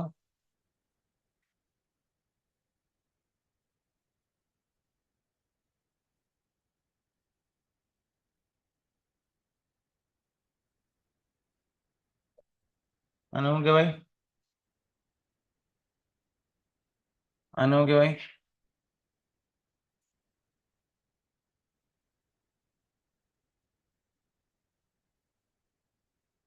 શ્રિંકેજ ઇન્ડેક્સ શું છે? IS equal to WP minus WS, એટલે પ્લાસ્ટિક લિમિટ માઇનસ શ્રિંકેજ લિમિટ, એને કહેવાય શ્રિંકેજ ઇન્ડેક્સ. આ એકચ્યુઅલી શું દર્શાવે છે કે આ ભાગ કેટલો મોટો છે એ દર્શાવે છે. WP minus WS, WP minus WS. આ WP minus WS, આ ડિફરન્સ જેટલો મોટો હશે, આ વાળો પોર્શન એટલો જ મોટો હશે. આ ડિફરન્સ જેટલો નાનો હશે એ વાળો પોર્શન એટલો નાનો હશે. ઇન શોર્ટ એ મને શું બતાવે છે કે સોઇલ કેટલી વાર સેમી સોલિડ રેન્જમાં ફોલ કરે છે, કેટલા વોટર કન્ટેન્ટની રેન્જ માટે સોઇલ મારી ક્યાં ફોલ કરે છે? સેમી સોલિડ સ્ટેજમાં. કેટલા વોટર કન્ટેન્ટ માટે અથવા તો કેટલી રેન્જ માટે એ ફોલ કરે છે એ વસ્તુ એ આ મને દર્શાવે છે. બરોબર, સેમી સોલિડ. કેવા સોલિડ? Semi solid. આને કહેવાય શ્રિંકેજ ઇન્ડેક્સ. એવું ને એવું આવે પ્લાસ્ટિસિટી ઇન્ડેક્સ. પ્લાસ્ટિસિટી ઇન્ડેક્સ એટલે liquid limit minus plastic limit. આને આપણે વધારે ને વધારે ઉપયોગ કરશું, છે બધી વાપરશું આને. તો liquid limit minus plastic limit. તો પ્લાસ્ટિસિટી ઇન્ડેક્સ શું બતાવે છે? પ્લાસ્ટિસિટી ઇન્ડેક્સ મોટો હોય તો પ્લાસ્ટિક સ્ટેજ મોટો હશે, અને પ્લાસ્ટિસિટી ઇન્ડેક્સ નાનો હોય તો પ્લાસ્ટિક સ્ટેજ નાનો હશે. તો એ સોઇલની પ્લાસ્ટિસિટી બતાવે છે. જે સોઇલનો પ્લાસ્ટિક સ્ટેજ, જે સોઇલનો પ્લાસ્ટિસિટી ઇન્ડેક્સ મોટો હોય એનો મતલબ એવો થાય કે સોઇલ વધારે વાર સુધી પ્લાસ્ટિક સ્ટેજમાં રહી છે. એનો મતલબ એવો થાય કે સોઇલની પ્લાસ્ટિસિટી વધારે છે. બરોબર, કેમ કે પ્લાસ્ટિસિટી એક પ્રોપર્ટી છે. આમાં હું એમ ના કહી શકું કે સોઇલની સેમી સોલિડિસિટી વધારે છે, કેમ કે એવી કઈ પ્રોપર્ટી કોઈ ડિફાઇન નથી કરી. બાકી કોઈ ડિફાઇન કરી હોય તો એમ જ કહી શકત કે સોઇલની સેમી સોલિડિસિટી વધારે છે, અગર શ્રિંકેજ લિમિટ વધારે હોય તો. એવી રીતના પ્લાસ્ટિક લિમિટ વધારે હોય એનો મતલબ સોઇલની પ્લાસ્ટિસિટી વધારે છે. અગર ઓછો હોય તો એમ કહેવાય સોઇલની પ્લાસ્ટિસિટી ઓછી છે. પ્લાસ્ટિસિટીનો મતલબ કે વોલ્યુમમાં ચેન્જ તમે કરો છો અને કોઈ જાતનો એમાં ક્રેક પડતો નથી. તો આ વાળું બિહેવિયર જે સોઇલનું છે એ બિહેવિયર પ્લાસ્ટિક બિહેવિયર ક્યારે કહી શકાય? જ્યારે પ્લાસ્ટિસિટી ઇન્ડેક્સ વધારે હોય ત્યારે. માટી કામ કરવા માટે, માટી કામ એટલે કુંભાર કામ કરવા માટે, માટીનો ઘડો બનાવવા માટે કઈ માટી વાપરવી એ કુંભારને કઈ રીતના ખબર પડે? માટી તો જાત જાતની છે. કેમ રેતી લઈને નથી મંડી પડતો? ચલો રેતી લઈને મંડી પડે તો રેતી કેમ બનતી નથી ઘડામાં? કેમ કે પ્લાસ્ટિસિટી 0 છે. બરોબર, તો એ ભાઈને ખબર પડતી હોય કે કઈ સોઇલની પ્લાસ્ટિસિટી કેટલી છે. ભલે એને ટેકનિકલ ટર્મ્સમાં ખબર ના પડતી હોય, પણ એને ફીલ કરીને ખબર પડતી હોય કે આ માટી કામની છે, આ માટી નકામી છે, આને ખેતરમાં નાખવા કામ આવશે, આ ઘરના કુંડામાં નાખવા કામ આવશે, આ ગાર્ડનમાં નાખવા કામ આવશે, ને આ ફેંકી દેવા માટે કામ આવશે. બરોબર, એને ખબર હોય કે ભાઈ કઈ માટીની પ્રોપર્ટી કેવી છે. આપણે પ્લાસ્ટિસિટી ટેકનિકલ શબ્દોમાં ભણીએ, એ લોકો અડીને કહી દે. અડીને એટલે થોડુંક આમ ફીલ કરીને કહી દે. એ ફીલ કરીને કહી દે એને કહેવાય ફિલ્ડ આઈડેન્ટિફિકેશન ઓફ સોઇલ. તો ઘણી વખત આપણે પણ સાઇટ ઉપર જતા હોય ત્યારે કેવું હોય કે ભાઈ પ્રોપર તમને ટેસ્ટિંગ ફેસિલિટીઝ ના બધું તમે ખીચામાં લઈને તો ફરતા ના હોય. એમને એમ તમારા હાથમાં સોઇલ લઈને થોડુંક કહેવાનું હોય કે ભાઈ અહીંયા કયા પ્રકારનો સ્ટ્રેટા છે. તો એ થોડુંક ફીલ કરીને તમને ખબર પડવી જોઈએ કે કઈ રીતના કહેવાનું થાય. એ વસ્તુ અનુભવથી આવે. બરોબર, બધું વસ્તુ થિયરીથી ન આવે, અમુક વસ્તુ અનુભવથી આવે. આપણે કઈ ફિલ્ડનો અનુભવ લીધો નથી, આપણને ખબર પડે નહીં. એમ થોડી ઘણી ખબર પડે. અમારે એક બાપુ હતા, આ વાર્તા કીધી હશે કદાચ મેં.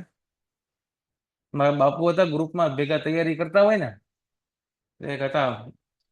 એ બાપુ થોડાક આમ બીવે બહુ. બાપુ બીવે કોઈથી? એમ કોઈથી ન બીવે, પણ એક્ઝામથી બીક લાગતી. એમ થોડુંક કોન્ફિડન્સ ડાઉન થઈ જાય ને એવું બધું થાય ને.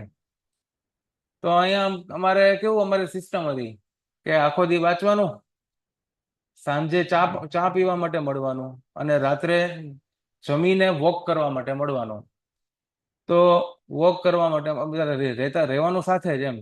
પછી અહીંથી હાલીને સેક્ટર 5માં ભેગું ઘરે જવાનું રાતના. તો અહીંયા સાઇટ કન્સ્ટ્રક્શનનું કામ હાલતું હતું. જ્યારે અમે મળીએ ને સાંજે વોક કરવા માટે, ચા પીવા માટે, ત્યારે અમારી સિસ્ટમ એવી હતી કે અમે કંઈક ને કંઈક પોઈન્ટ કાઢી અને એકબીજા સાથે ડિસ્કસ કરીએ. એટલે આવું આડાવડી વાતો નહીં, ટેકનિકલ વાતો જ એમ. ટેકનિકલ વાતો ડિસ્કસ કરીએ એટલે કેવું કે ભાઈ 2 જણા મળી અને એક જણાને ક્વેશ્ચન પૂછે. એનો વારો પૂરો થઈ જાય એટલે બાકીના 2 મળીને ત્રીજાને ક્વેશ્ચન પૂછે. એનો વારો પૂરો થઈ જાય એટલે બાકીની, એવી રીતના સિસ્ટમ હાલતી.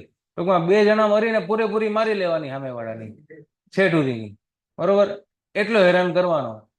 અમે એટલો હેરાન કરતા કે લિટરલી કોન્ફિડન્સ પડી જાય. ક્યારેક મારો પડી જાય, ક્યારેક સામેવાળાનો પડી જાય, ક્યારેક ઓલાનો પડી જાય.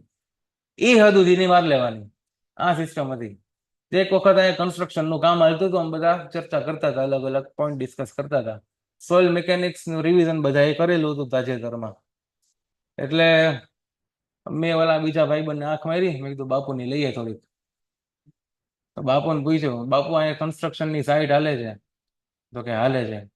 ઓલી સોઇલ નો ઢગલો પડ્યો છે કે પડ્યો છે, એ સોઇલ ને તમે હાથમાં લઈ અને એની સાઈઝ ગેસ કરી શકો? સાઈઝ તો કે કેમ ખબર પડે? મેં કીધું સાઈઝ નહીં, સાઈઝ ની રેન્જ આપી દો ખાલી, તોય તમને માની લે કે તમે સોઇલ મિકેનિક્સ ભણ્યા છો. તો કે એમ જોઈને તો કેમ કહી શકીએ, સીવ આપો કે સીવ એનાલિસિસ કરીને કહી દઉં. મેં કીધું એ બધું ના મળે, જોઈને કેવું પડે. તો ઘડીક ભાઈ 5-10-15 મિનિટ, 5-5 મિનિટ, તે બધી 10-15 મિનિટ તો ન કાઢીએ, 5 મિનિટ એ ભાઈ થોડાક મૂંઝાણા ને વિચારતો તો આમને તેમને. મન કે માંગ્યું કહી દે ને, તું જ કહી દે ને. એટલે મેં કીધું છે ને, જો ઈ સોઇલ કયા પ્રકારની છે? તો કે સેન્ડ છે. મેં કીધું સેન્ડ ની રેન્જ કેટલી હોય? તો કે 4.75 થી પણ. મેં કીધું ઈ તો પૂછ્યું મેં તને. 4.75 થી લઈને 75 માઇક્રોન સુધી સેન્ડની સાઈઝ હોય. આપણે આવશે 2 પેજ પછી. મેં તો એ જ વસ્તુ તો મેં તને પૂછી છે, પણ મેં ક્વેશ્ચન થોડોક ફેરવીને પૂછ્યો કે આ સોઇલ નો શું પૂછ્યું તું મેં? સોઇલ ની સાઈઝ કેટલી હાથમાં પકડીને કહી દે. એ તો ખબર પડવી જોઈએ ને આપણને કે કોન્ક્રીટિંગ કરવા માટે કયું વાપરીએ આપણે? સોઇલ સેન્ડ વાપરીએ, તો સેન્ડ ની સાઈઝ ની રેન્જ તો આ જ હોય. તો એવી રીતના એકબીજાની હડી કરતા કરતા બધા પાસ થઈ ગયા, ત્રણેય પાસ થઈ ગયા. અમે એવું નહીં, બરોબર. પહેલા હું થયો, મારા પછી એક બીજો થયો, ત્રીજા પછી છેલ્લે બાપુ થયા. ક્યાં ખરી? એટલે આવી બધી વાતો. એટલે તમારે કેવું, ભાઈબંધો હોય ને, એટલે 3 જણા ભાઈબંધો, પણ તમે 3 હતા, ત્યાં ત્રીજો એને કેમ પાછળ કરી દીધો? આવું નહીં કરવાનું, ગ્રુપ ની હારે રહેવાનું, બરોબર. બાકી કેવું, આ બે પેલા પાસ થઈ જાય, તારો વારો પછી આવશે.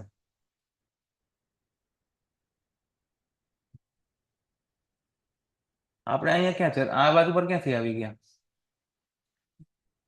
પ્લાસ્ટિસિટી પરથી.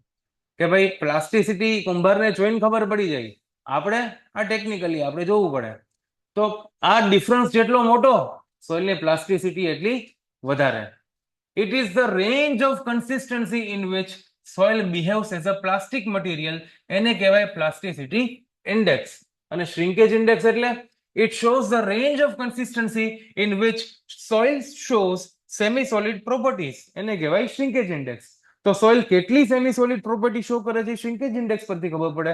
અને સોઇલ કેટલી વધારે પ્લાસ્ટિક પ્રોપર્ટી શો કરે છે, એ મને પ્લાસ્ટિસિટી ઇન્ડેક્સ પરથી ખબર પડે. પ્લાસ્ટિસિટી ઇન્ડેક્સની વેલ્યુ જેટલી વધારે, સોઇલની પ્લાસ્ટિસિટી એટલી વધારે, જેટલી ઓછી, સોઇલની પ્લાસ્ટિસિટી એટલી ઓછી. એક વસ્તુ આની અંદર યાદ રાખવાની કે 7 થી 17 ની વચ્ચે, કેટલાથી કેટલાની વચ્ચે? 7 થી 17 ની વચ્ચે, 7 થી 17 ની વચ્ચે અગર પ્લાસ્ટિસિટી ઇન્ડેક્સ હોય તો એને મીડિયમ પ્લાસ્ટિક કહેવાય. આપણને ખબર છે પ્લાસ્ટિસિટી ઇન્ડેક્સ જેટલું વધારે એટલી પ્લાસ્ટિસિટી વધારે. તો 7 થી 17 ની વચ્ચે મીડિયમ હોય, તો 17 થી વધારે કોણ હોય? હાઈ પ્લાસ્ટિક જ હોય. અને 7 થી 17 ની વચ્ચે મીડિયમ હોય, તો 7 થી નીચે કોણ હોય? લો પ્લાસ્ટિક જ હોય. અને 0 હોય તો પ્લાસ્ટિસિટી જ ના હોય, સેન્ડની જેમ.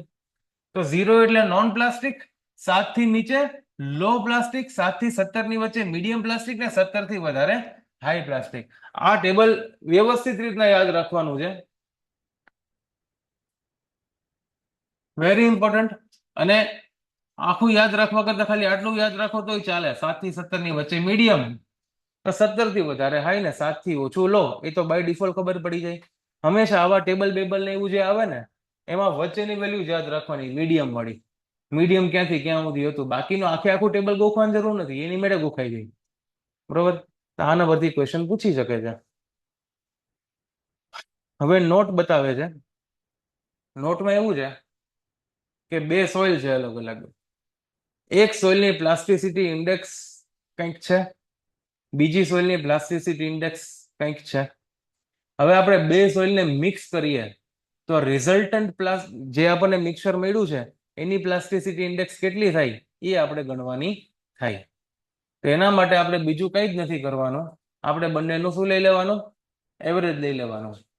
પણ વેઇટેડ એવરેજ લેવાનું થાય. કેવી રીતના? આપણે ક્વેશ્ચન કરીને જ જોઈ લઈએ કે 100 ગ્રામ સોઇલ લીધી જેની પ્લાસ્ટિસિટી ઇન્ડેક્સ ઇક્વલ ટુ 4 છે, અને 400 ગ્રામ સોઇલ લીધી જેનું પ્લાસ્ટિસિટી ઇન્ડેક્સ ઇક્વલ ટુ 10 છે. તો કમ્બાઇન્ડ મિક્સરની પ્લાસ્ટિસિટી ઇન્ડેક્સ કેટલી થાય એ તમારે ગણવાની છે. તો આ ગણવા માટે આપણે આવી રીતના ગણીએ W1 into IP1 plus W2 into IP2 divided by W1 plus W2. એટલે આને કહેવાય વેઇટેડ એવરેજ લીધી. જો પહેલાનું પ્લાસ્ટિસિટી ઇન્ડેક્સ કેટલી હતી? 4 હતી. તો ભેગો એનો વેઇટ પણ કેટલો હતો? 100 ગ્રામ હતો. બીજાની વેઇટ કેટલો છે? 400 ગ્રામ છે. તો એની પ્લાસ્ટિસિટી ઇન્ડેક્સ કેટલી છે? 10 છે. ડિવાઈડ બાય ટોટલ વેઇટ કેટલો છે? 500 ગ્રામ. તો 400 પ્લસ 4000 આટલું બધું થઈ ગયું ડિવાઈડ બાય 500. તો 400 ડિવાઇડેડ બાય 500 કેટલું થાય? 8.8. આમ જ થાય. તો બસ આવી જ રીતના કેલ્ક્યુલેટ કરવાનું થાય. When non-plastic soil like sand is mixed with plastic soil clay. આમાં ધ્યાન દો માં કોઈ પણ બે સોઇલ કે જેની પ્લાસ્ટિસિટી ઇન્ડેક્સ અલગ અલગ છે એ એકબીજા સાથે મિક્સ કરવામાં આવે તો the plasticity index of soil can be calculated by IP mix equal to IP1 into X1. X1 એટલે પહેલાનું વજન, IP2 into X2. X2 એટલે બીજાનું વજન divided by X1 plus X2. Right? હવે તમને એવી સોઇલ આપું, બે સોઇલ કે જેનો પ્લાસ્ટિસિટી ઇન્ડેક્સ સેમ છે. 100 ગ્રામ એવી સોઇલ લીધી કે જેનો પ્લાસ્ટિસિટી ઇન્ડેક્સ 7 છે અને સાથે 5 કિલો એવી સોઇલ લીધી કે જેનો પ્લાસ્ટિસિટી ઇન્ડેક્સ 7 છે. બેને મિક્સ કર્યું તો રિઝલ્ટન્ટ પ્લાસ્ટિસિટી ઇન્ડેક્સ કેટલું થશે? 7 જ થશે. બરોબર? ખરાબ ક્વેશ્ચન પૂછી દીધો. Plasticity is defined as property of soil by virtue of which it undergoes deformation without cracking. કોઈ પણ શેપમાં ચેન્જ કરી શકો, ક્રેક નહીં પડે એવી પ્રોપર્ટીને પ્લાસ્ટિસિટી કહેવાય. વિધાઉટ ક્રેકિંગ, ફ્રેક્ચરિંગ ઓર રપ્ચરિંગ. ક્રેક નહીં પડે, તડ નહીં પડે, ફાટશે નહીં. બૂટ વેચતો એવું કેમ લાગે છે? Plasticity of soil is due to the presence of minerals. આ વસ્તુને માર્ક કરીને રાખો. શેના કારણે પ્લાસ્ટિસિટી છે? પ્લાસ્ટિસિટી હોવા પાછળનું કારણ કોણ છે? તો કે વોલ્યુમ ચેન્જ. આપણે જેમાં જોયું હતું મોન્ટમોરિલોનાઇટ સ્વેલિંગ શ્રિંકેજનું કારણ કોણ છે? મોન્ટમોરિલોનાઇટ. મોન્ટમોરિલોનાઇટ શું હતું? એ એક પ્રકારનું મિનરલ હતું જેને આપણે ક્લે મિનરલ કહીએ છીએ. તો plasticity of soil is due to presence of the materials like kaolinite, illite, montmorillonite and adsorb water in it. તો આપણે ક્વેશ્ચન એવી રીતના પૂછાય છે MCQ માં, આ બધાને કોમનલી અલગ અલગ છે ને, કેઓલિનાઇટ, ઇલાઇટ, મોન્ટમોરિલોનાઇટ, અને કોમનલી એક જ નામ તરીકે લખવું હોય તેને કહેવાય clay mineral. Clay mineral MCQ માં એવું પૂછાય છે કે પ્લાસ્ટિસિટી ઇઝ ડ્યુ ટુ પેલું કેલે મિનરલ, બીજું એડઝોર્બ વોટર, ત્રીજું વોઇડ્સ, ચોથું વોટર કન્ટેન્ટ. અને પછી પૂછે કે એમાંથી કયા કયા સાચા? તો કે 1 2 1 2 3 1 2 3 4 નન ઓફ ધીસ, એવું બધું ઓપ્શન આવે. તો આપણે લખવાનું થાય ક્લે મિનરલ અને એડઝોર્બ્ડ વોટર. કેવું વોટર? એડઝોર્બ્ડ વોટર. એડઝોર્બ્ડ અને એબ્ઝોર્બ્ડ બે અલગ અલગ શબ્દ છે. મતલબ સમજાવું તમને કે ખબર છે? સમજાવું? જો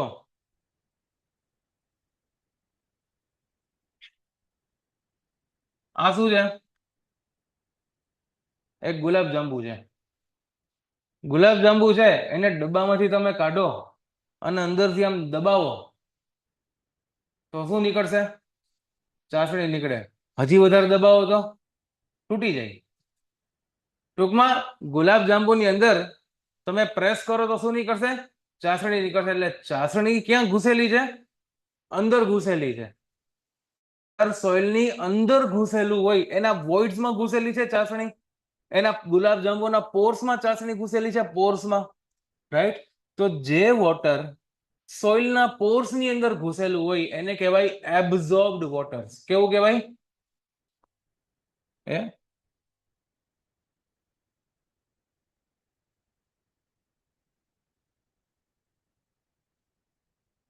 એબ્ઝોર્બ્ડ વોટર એટલે કે પોર્સમાં હોય. કેમાં હોય?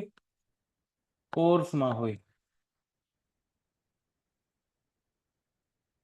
બીજું એક્ઝામ્પલ લઈએ.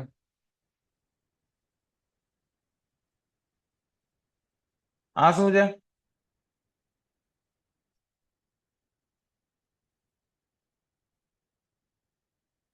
આ શું છે? એ તો મને જ ખબર ને શું છે. તો આ છે તમારું, શું કહેવાય એને? હે? ના, આ છે તમારો બટાકા વડા.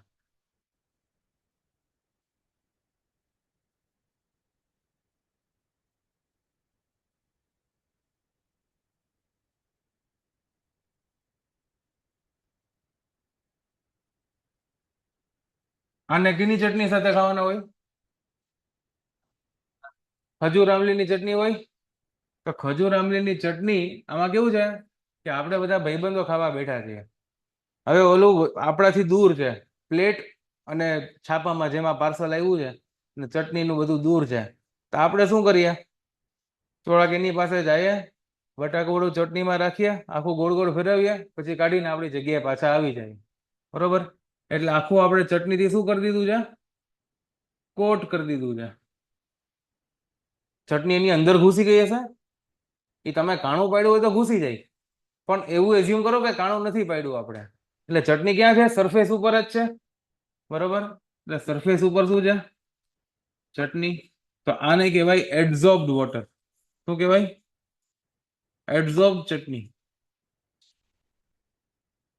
એટલે જે વોટર ખાલી સરફેસ ઉપર જ રહેતું હોય, પાર્ટિકલના સરફેસ ઉપર, એને એડઝોર્બ્ડ કહેવાય. પણ અંદર પોર્સની અંદર ઘૂસી જતું હોય એને એબ્ઝોર્બ્ડ કહેવાય. બરોબર છે? તો આ રીતની નાની મોટી ચર્ચાઓ છે.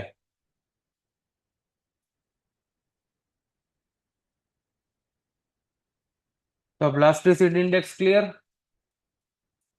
આના પછી આવે consistency index, liquidity index. Consistency index, liquidity index, બે ટોપિક પેરેલલ ચાલે, પેરેલલ. આ ઇન્ડેક્સ પરથી આપણને ખબર પડે કે સોઇલ કેટલી વધારે હાર્ડ છે કે કેટલી વધારે સોફ્ટ છે. કે આ ટોપિક ચાલુ છે ત્યારનો આમ જ બોલે છે કે આના પરથી ખબર પડે કે કેટલી હાર્ડ છે ને કેટલી સોફ્ટ છે. આના પરથી વધારે ખબર પડે. વોટર કન્ટેન્ટમાં એવું કીધું હતું કે બધામાં એવું જ છે. જો અહીંયા કન્સિસ્ટન્સી ઇન્ડેક્સ, લિક્વિડિટી ઇન્ડેક્સ, બેની અલગ અલગ ફોર્મ્યુલા છે, પણ ફોર્મ્યુલા એક સરખી લાગશે તમને. જો કન્સિસ્ટન્સી ઇન્ડેક્સ, જો બેમાં લિક્વિડિટી ઇન્ડેક્સ, બંનેની અંદર ફોર્મ્યુલા છે ને, એમાં નીચે પ્લાસ્ટિક લિમિટ આવે, સોરી પ્લાસ્ટિસિટી ઇન્ડેક્સ આવે. નીચે પ્લાસ્ટિસિટી ઇન્ડેક્સ આવે બે ફોર્મ્યુલામાં. કન્સિસ્ટન્સી ઇન્ડેક્સમાં આવશે liquid limit minus natural water content, અને લિક્વિડિટી ઇન્ડેક્સમાં આવશે natural water content minus plastic limit. બરોબર? આવું કેવું? કન્સિસ્ટન્સી ઇન્ડેક્સ છે એના ફોર્મ્યુલામાં લિક્વિડ લિમિટ આવે છે, અને લિક્વિડ લિમિટના ફોર્મ્યુલામાં લિક્વિડ લિમિટ નથી આવતી પાછી. બરોબર? લિક્વિડ લિમિટના ફોર્મ્યુલામાં લિક્વિડ લિમિટ નહીં આવે તો કેમાં આવશે? કન્સિસ્ટન્સી ઇન્ડેક્સના ફોર્મ્યુલામાં. કન્સિસ્ટન્સી ઇન્ડેક્સ અને લિક્વિડિટી ઇન્ડેક્સ. પેલા તો નેચરલ વોટર કન્ટેન્ટ એટલે શું થાય? વોટર કન્ટેન્ટ કેદી આર્ટિફિશિયલ થવા માંડ્યું ભાઈ?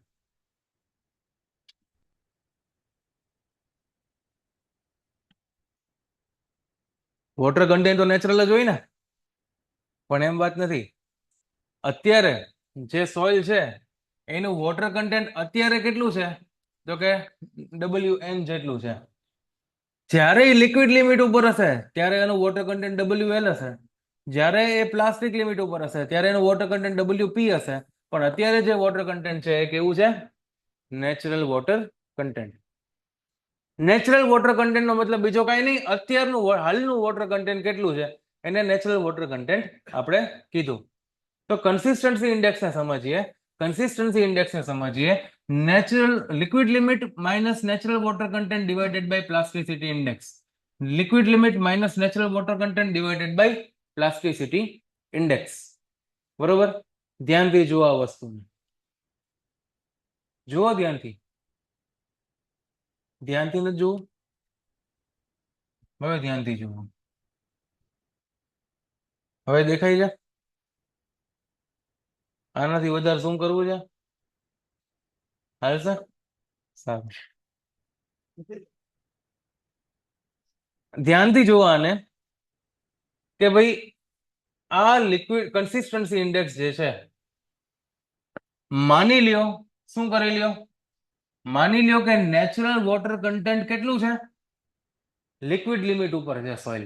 સોઇલ અત્યારે જ હાલના તબક્કે લિક્વિડ લિમિટ ઉપર છે. હાલના તબક્કે સોઇલ કેના ઉપર છે? લિક્વિડ લિમિટ ઉપર છે. તો લિક્વિડ લિમિટ ઉપર સોઇલ હોય તો કન્સિસ્ટન્સી ઇન્ડેક્સ કેટલું થાય? 0. Liquid limit minus liquid limit 0. તો લિક્વિડ કન્સિસ્ટન્સી ઇન્ડેક્સ જ્યારે 0 હોય એનો મતલબ સોઇલ કઈ લિમિટ ઉપર છે? લિક્વિડ લિમિટ ઉપર છે. માની લ્યો કે સોઇલ પ્લાસ્ટિક લિમિટ ઉપર છે તો કન્સિસ્ટન્સી ઇન્ડેક્સ કેટલું થશે? માની લ્યો કે સોઇલ પ્લાસ્ટિક લિમિટ ઉપર છે તો કન્સિસ્ટન્સી ઇન્ડેક્સ 1 થશે, કેમ કે WL માઇનસ WP શું થાય? Plasticity index. ઉપર પણ પ્લાસ્ટિસિટી ઇન્ડેક્સ, નીચે પણ પ્લાસ્ટિસિટી ઇન્ડેક્સ. તો ધ્યાનથી આને સમજવાની ટ્રાય કરો કે ભાઈ કન્સિસ્ટન્સી ઇન્ડેક્સ 0 હતો ત્યારે સોઇલ કઈ લિમિટ ઉપર હતી? લિક્વિડ લિમિટ ઉપર હતી. કન્સિસ્ટન્સી ઇન્ડેક્સ જ્યારે 1 હતો ત્યારે સોઇલ કઈ લિમિટ ઉપર હતી? પ્લાસ્ટિક લિમિટ ઉપર હતી. તો સોઇલ લિક્વિડ લિમિટ ઉપર હતી ત્યારે વધારે સોફ્ટ હતી કે પ્લાસ્ટિક લિમિટ ઉપર વધારે સોફ્ટ છે? લિક્વિડ લિમિટ ઉપર સોફ્ટ હતી. સોઇલની સ્ટ્રેન્થ વધારે ક્યાં છે? લિક્વિડ લિમિટ ઉપર કે પ્લાસ્ટિક લિમિટ ઉપર? પ્લાસ્ટિક લિમિટ ઉપર સ્ટ્રેન્થ વધારે છે. પાકી વાત. તો કન્સિસ્ટન્સી ઇન્ડેક્સ 0 હતો ત્યારે લિક્વિડ લિમિટ પર હતી, કન્સિસ્ટન્સી ઇન્ડેક્સ 1 હતો ત્યારે પ્લાસ્ટિક લિમિટ પર આવી. તો આનો મતલબ હું એવો કહી શકું કે કન્સિસ્ટન્સી ઇન્ડેક્સની વેલ્યુ જેટલી વધારે સોઇલ એટલી વધારે સ્ટ્રોંગ હશે. હશે? માની લ્યો કે કન્સિસ્ટન્સી ઇન્ડેક્સની વેલ્યુ નેગેટિવ છે તો નેગેટિવ ક્યારે હશે?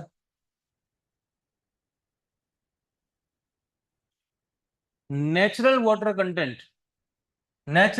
કન્ટેન્ટ લિક્વિડ લિમિટ કરતા વધારે હોય ત્યારે કન્સિસ્ટન્સી ઇન્ડેક્સ નેગેટિવ થશે. તો નેગેટિવ કરી દઈએ.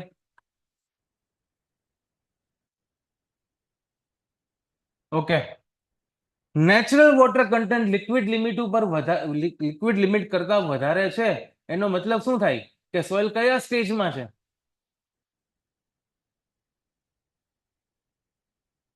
સબમર્જ સ્ટેજ નહીં, ઓલો કન્સિસ્ટન્સી ના સ્ટેજ બોલો. Solid, semi solid, plastic. Liquid stage કરતા આગળ નહીં, લિક્વિડ લિમિટ કરતા આગળ. લિક્વિડ લિમિટ કરતા આગળ કયું સ્ટેજ આવે? લિક્વિડ સ્ટેજ આવે.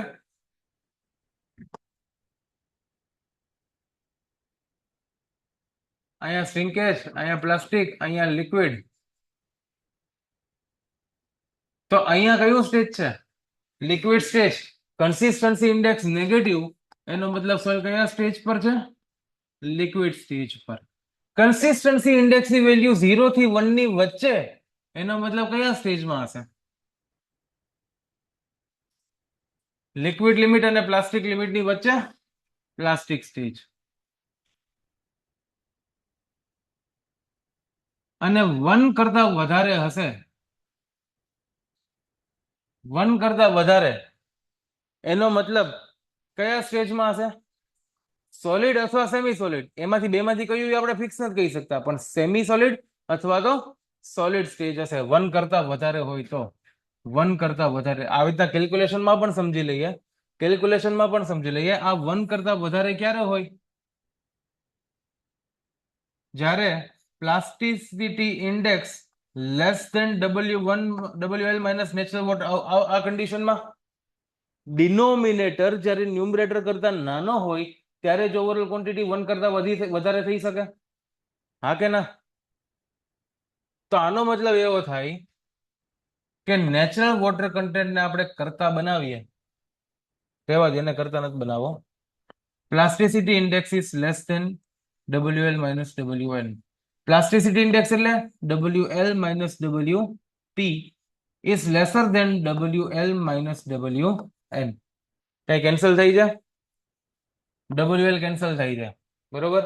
અને ગ્રેટર ધેન વાળામાં નિયમ ખબર છે તમને, કે માઇનસ માઇનસ જ્યારે કેન્સલ થતા હોય ને, સાઇન ચેન્જ થતી હોય ને, ત્યારે આ વાળી સાઇન પણ ચેન્જ થઈ જાય. ખબર છે? હવે ખબર પડી ગઈ હશે.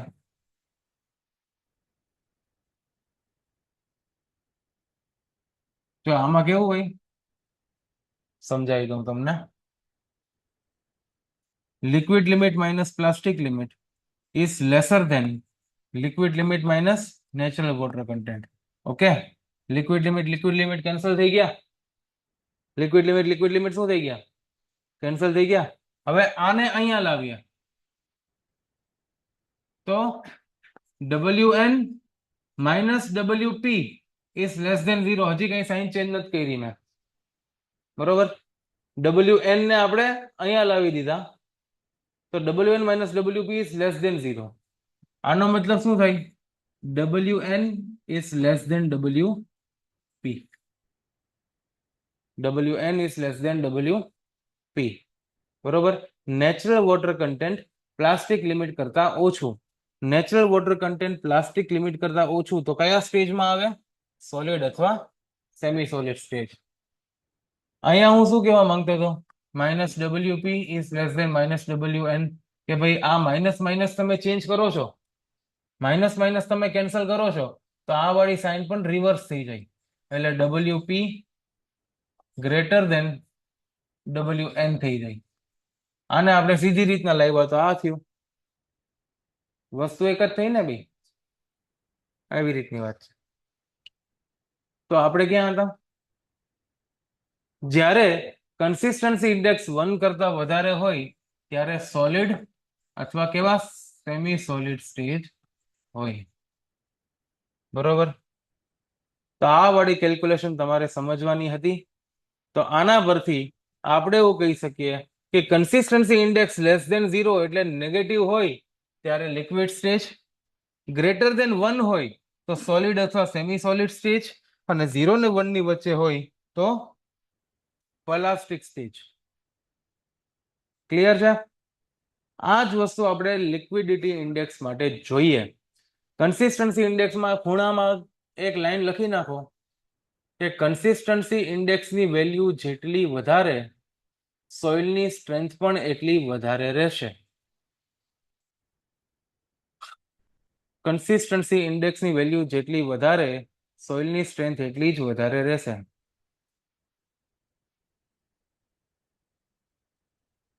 તમે ભાઈ પાટી, દફતર, બોલપેન, સિસ્પેન, પેન્સિલ કઈ લાવ્યા નથી? છે? ઠીક છે, લખવા માટે માણસ રાખ્યો છે.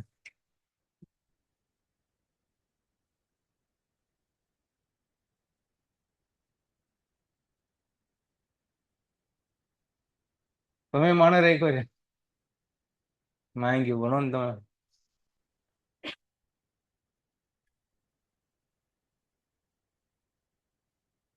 તમે ખાલી લખવા માટે રાખ્યો. અને પેલાની બેચ વાળો તો બેગ લેવા માટે માણસ રાખતો, બેગ લઈને આવવા માટે. બાજુ વાળો લઈ આવે બેગ, પોતે ખાલી હાથે હાથ હલાવતા હલાવતા આવ્યો આવે. જો અહીંયા લિક્વિડિટી ઇન્ડેક્સ, લિક્વિડિટી ઇન્ડેક્સ ની અંદર જુઓ તમે ફોર્મ્યુલાને ધ્યાનથી જુઓ, જોઈ ધ્યાનથી, ધ્યાનથી જુઓ ફોર્મ્યુલાને. WN minus WP divide by WL minus WP એટલે પ્લાસ્ટિસિટી ઇન્ડેક્સ જ છે. હવે છે ને નીચે આઈપી જ રાખો. અહીંયા જુઓ તમે WN ની વેલ્યુ WP થાય ત્યારે લિક્વિડિટી ઇન્ડેક્સની વેલ્યુ કેટલી થાય? 0.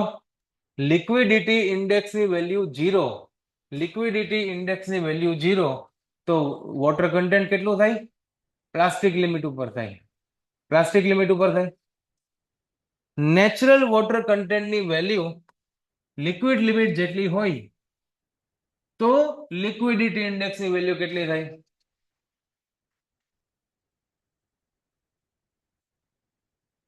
નેચરલ વોટર કન્ટેન્ટની વેલ્યુ લિક્વિડ લિમિટ જેટલી હોય તો લિક્વિડિટી ઇન્ડેક્સની વેલ્યુ 1 થાય.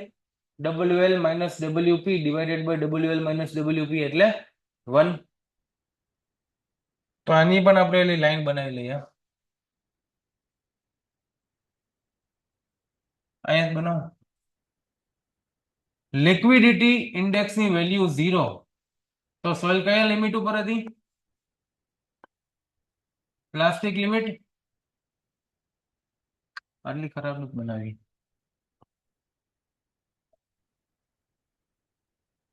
સોઇલ પ્લાસ્ટિક લિમિટ પર હતી.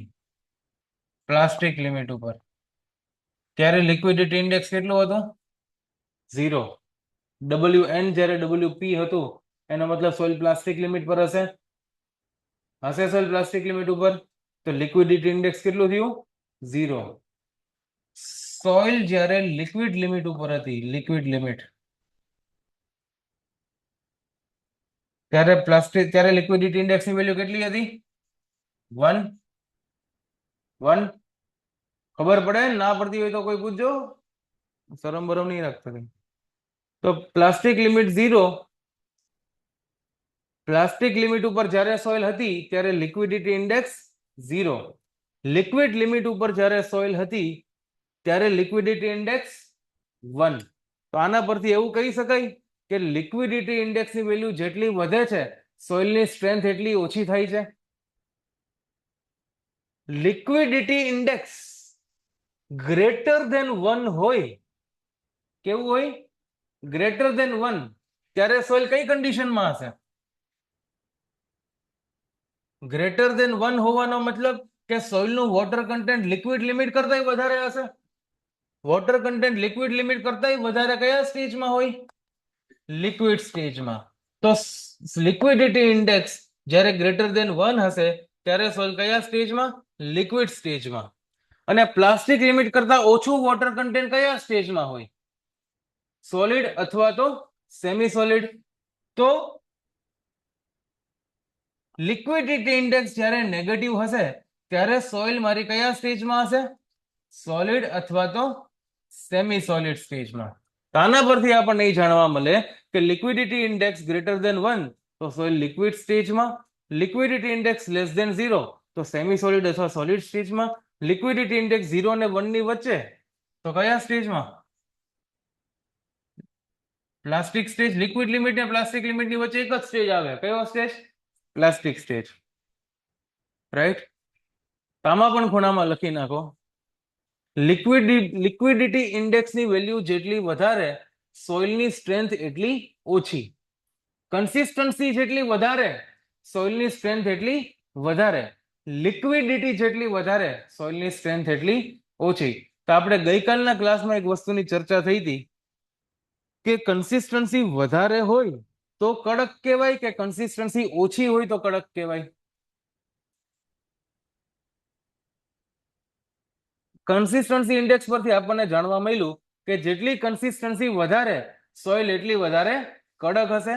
કન્સિસ્ટન્સી જેટલી ઓછી સોઇલ એટલી વધારે વીક હશે. લિક્વિડિટી જેટલી વધારે સોઇલ એટલી વધારે સોફ્ટ હશે. લિક્વિડિટી જેટલી ઓછી સોઇલ એટલી વધારે કડક હશે, હાર્ડ હશે, ગમે એ કયો. બરોબર. આપણે સ્ટ્રેન્થના ટર્મ્સમાં એ વસ્તુને જોઈ કે કન્સિસ્ટન્સી વધારે તો સ્ટ્રેન્થ વધારે, કન્સિસ્ટન્સી ઓછી તો સ્ટ્રેન્થ ઓછી. લિક્વિડિટી વધારે તો સ્ટ્રેન્થ ઓછી, લિક્વિડિટી ઓછી તો સ્ટ્રેન્થ વધારે. આ રીતના આપણે વસ્તુ જોઈ. બરોબર. હવે આ વસ્તુને આપણે આ રીતના પણ જોઈએ. આ બેને આપણે એડ કરીએ. આ બેને શું કરીએ? એડ કરીએ.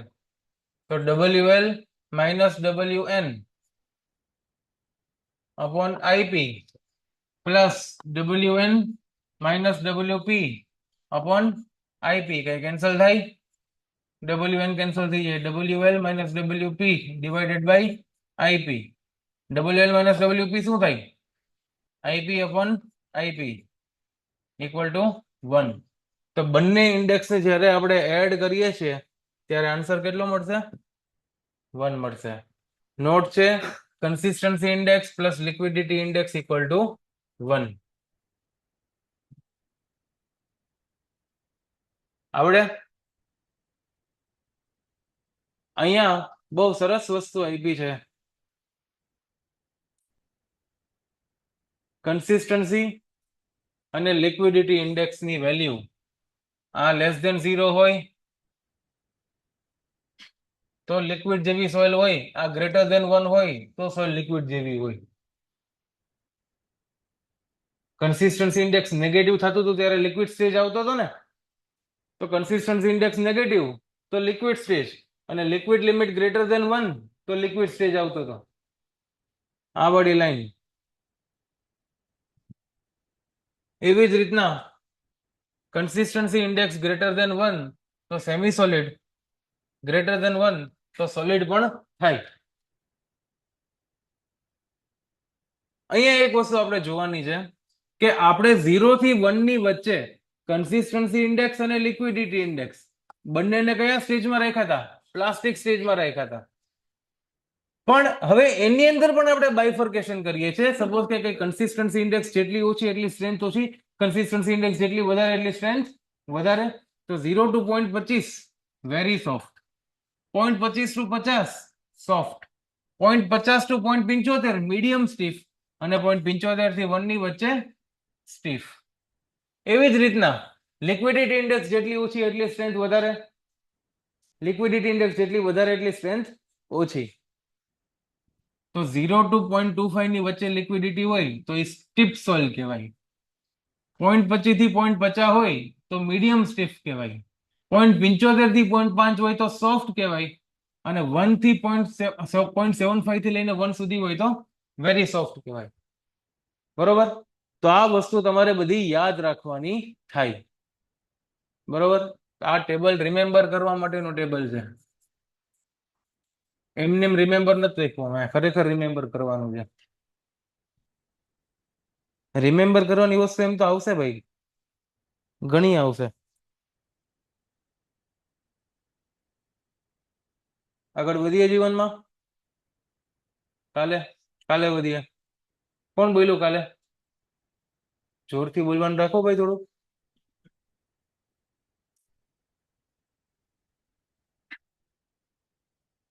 તો કાલનો સેશન 6/3/2021 ના રોજ રહેશે.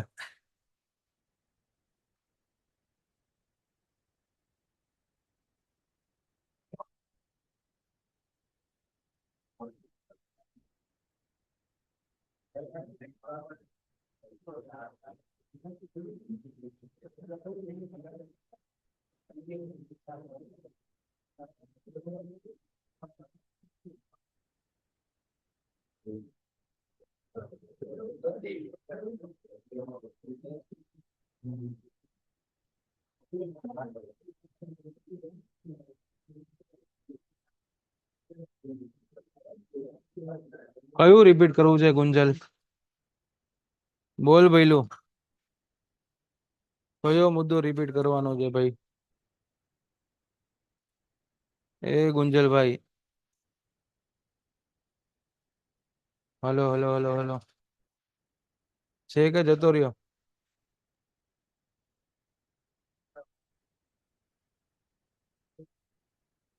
લિક્વિડિટી ઇન્ડેક્સ અને સ્ટ્રેન્થ વાળું બતાવી દઉં છું. બેસો ઘડીક, આ લોકોને રિપીટ કરવાનું છે.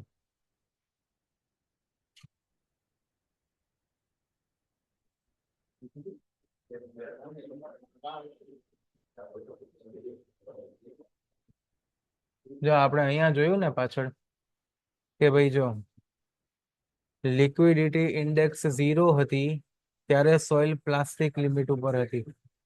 લિક્વિડિટી ઇન્ડેક્સ નેગેટિવ હતી તો સોઇલ સેમી સોલિડ સોલિડમાં હતી. લિક્વિડિટી ઇન્ડેક્સ 1 હતી ત્યારે સોઇલ લિક્વિડ લિમિટમાં હતી. લિક્વિડિટી ઇન્ડેક્સ 0 હતી ત્યારે સોઇલ પ્લાસ્ટિક લિમિટ ઉપર હતી. એટલે લિક્વિડિટી ઇન્ડેક્સ જેટલું વધારે સોઇલની સ્ટ્રેન્થ એટલી ઘટતી જશે, કેમ કે સોઇલ ઢીલી ઢીલી ઢીલી ઢીલી થતી જાય છે. લિક્વિડિટી ઇન્ડેક્સ ગ્રેટર ધેન 1 તો સોઇલ લિક્વિડ સ્ટેજ ઉપર છે. તો એ જ વસ્તુ પરથી આપણે આ વસ્તુ જોઈ કે ભાઈ 0 to 0.25 વચ્ચે છે એટલે લિક્વિડિટી ઇન્ડેક્સ ઓછું છે એટલે સોઇલ સ્ટીફ છે. 0.25 to 0.50 છે, લિક્વિડિટી ઇન્ડેક્સ થોડુંક વધ્યું તો સોઇલ મારી મીડિયમ સ્ટીફ થઈ ગઈ. લિક્વિડિટી ઇન્ડેક્સ હજી વધારે વધ્યું 0.50 થી 0.75 તો સોઇલ મારી સોફ્ટ થઈ ગઈ. અને 0.75 થી 1 સુધી લિક્વિડિટી ઇન્ડેક્સ પહોંચી ગયું તો સોઇલ મારી વેરી સોફ્ટ થઈ ગઈ. ગુંજલ કર બેડી ભઈલું.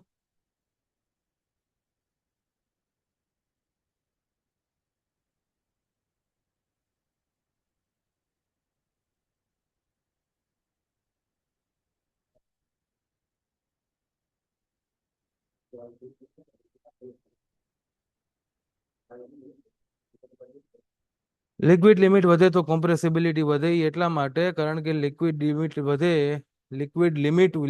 લિમિટ વધે તો વધારે વોલ્યુમ ચેન્જીસ થવાની સંભાવના થાય. વધારે વોલ્યુમ ચેન્જીસ થવાની સંભાવના એટલે સોઇલ વધારે કોમ્પ્રેસિબલ થાય. સિમ્પલ એટલી જ વસ્તુ છે. જો બે સોઇલ છે, એક બાજુ સોઇલ આવી છે, અહીંયા લિક્વિડ લિમિટ, અહીંયા પ્લાસ્ટિક લિમિટ અને અહીંયા શ્રિંકેજ લિમિટ. અને બીજી બાજુ સોઇલ આવી છે.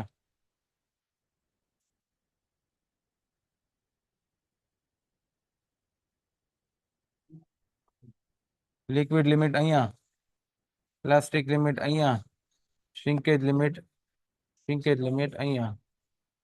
બરોબર. તો આની લિક્વિડ લિમિટ વધારે, એનો મતલબ કે વોલ્યુમ ચેન્જીસ આની અંદર વધારે થશે. અને આની લિક્વિડ લિમિટ ઓછી છે તો વોલ્યુમ ચેન્જીસ આની અંદર બહુ ઓછા થશે.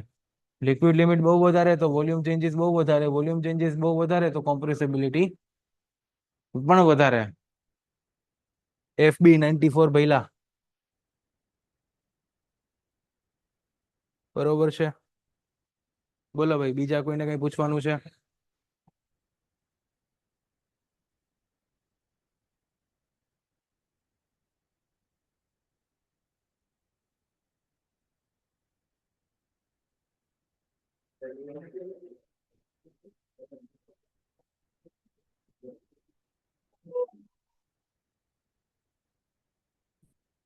મળીએ કાલે.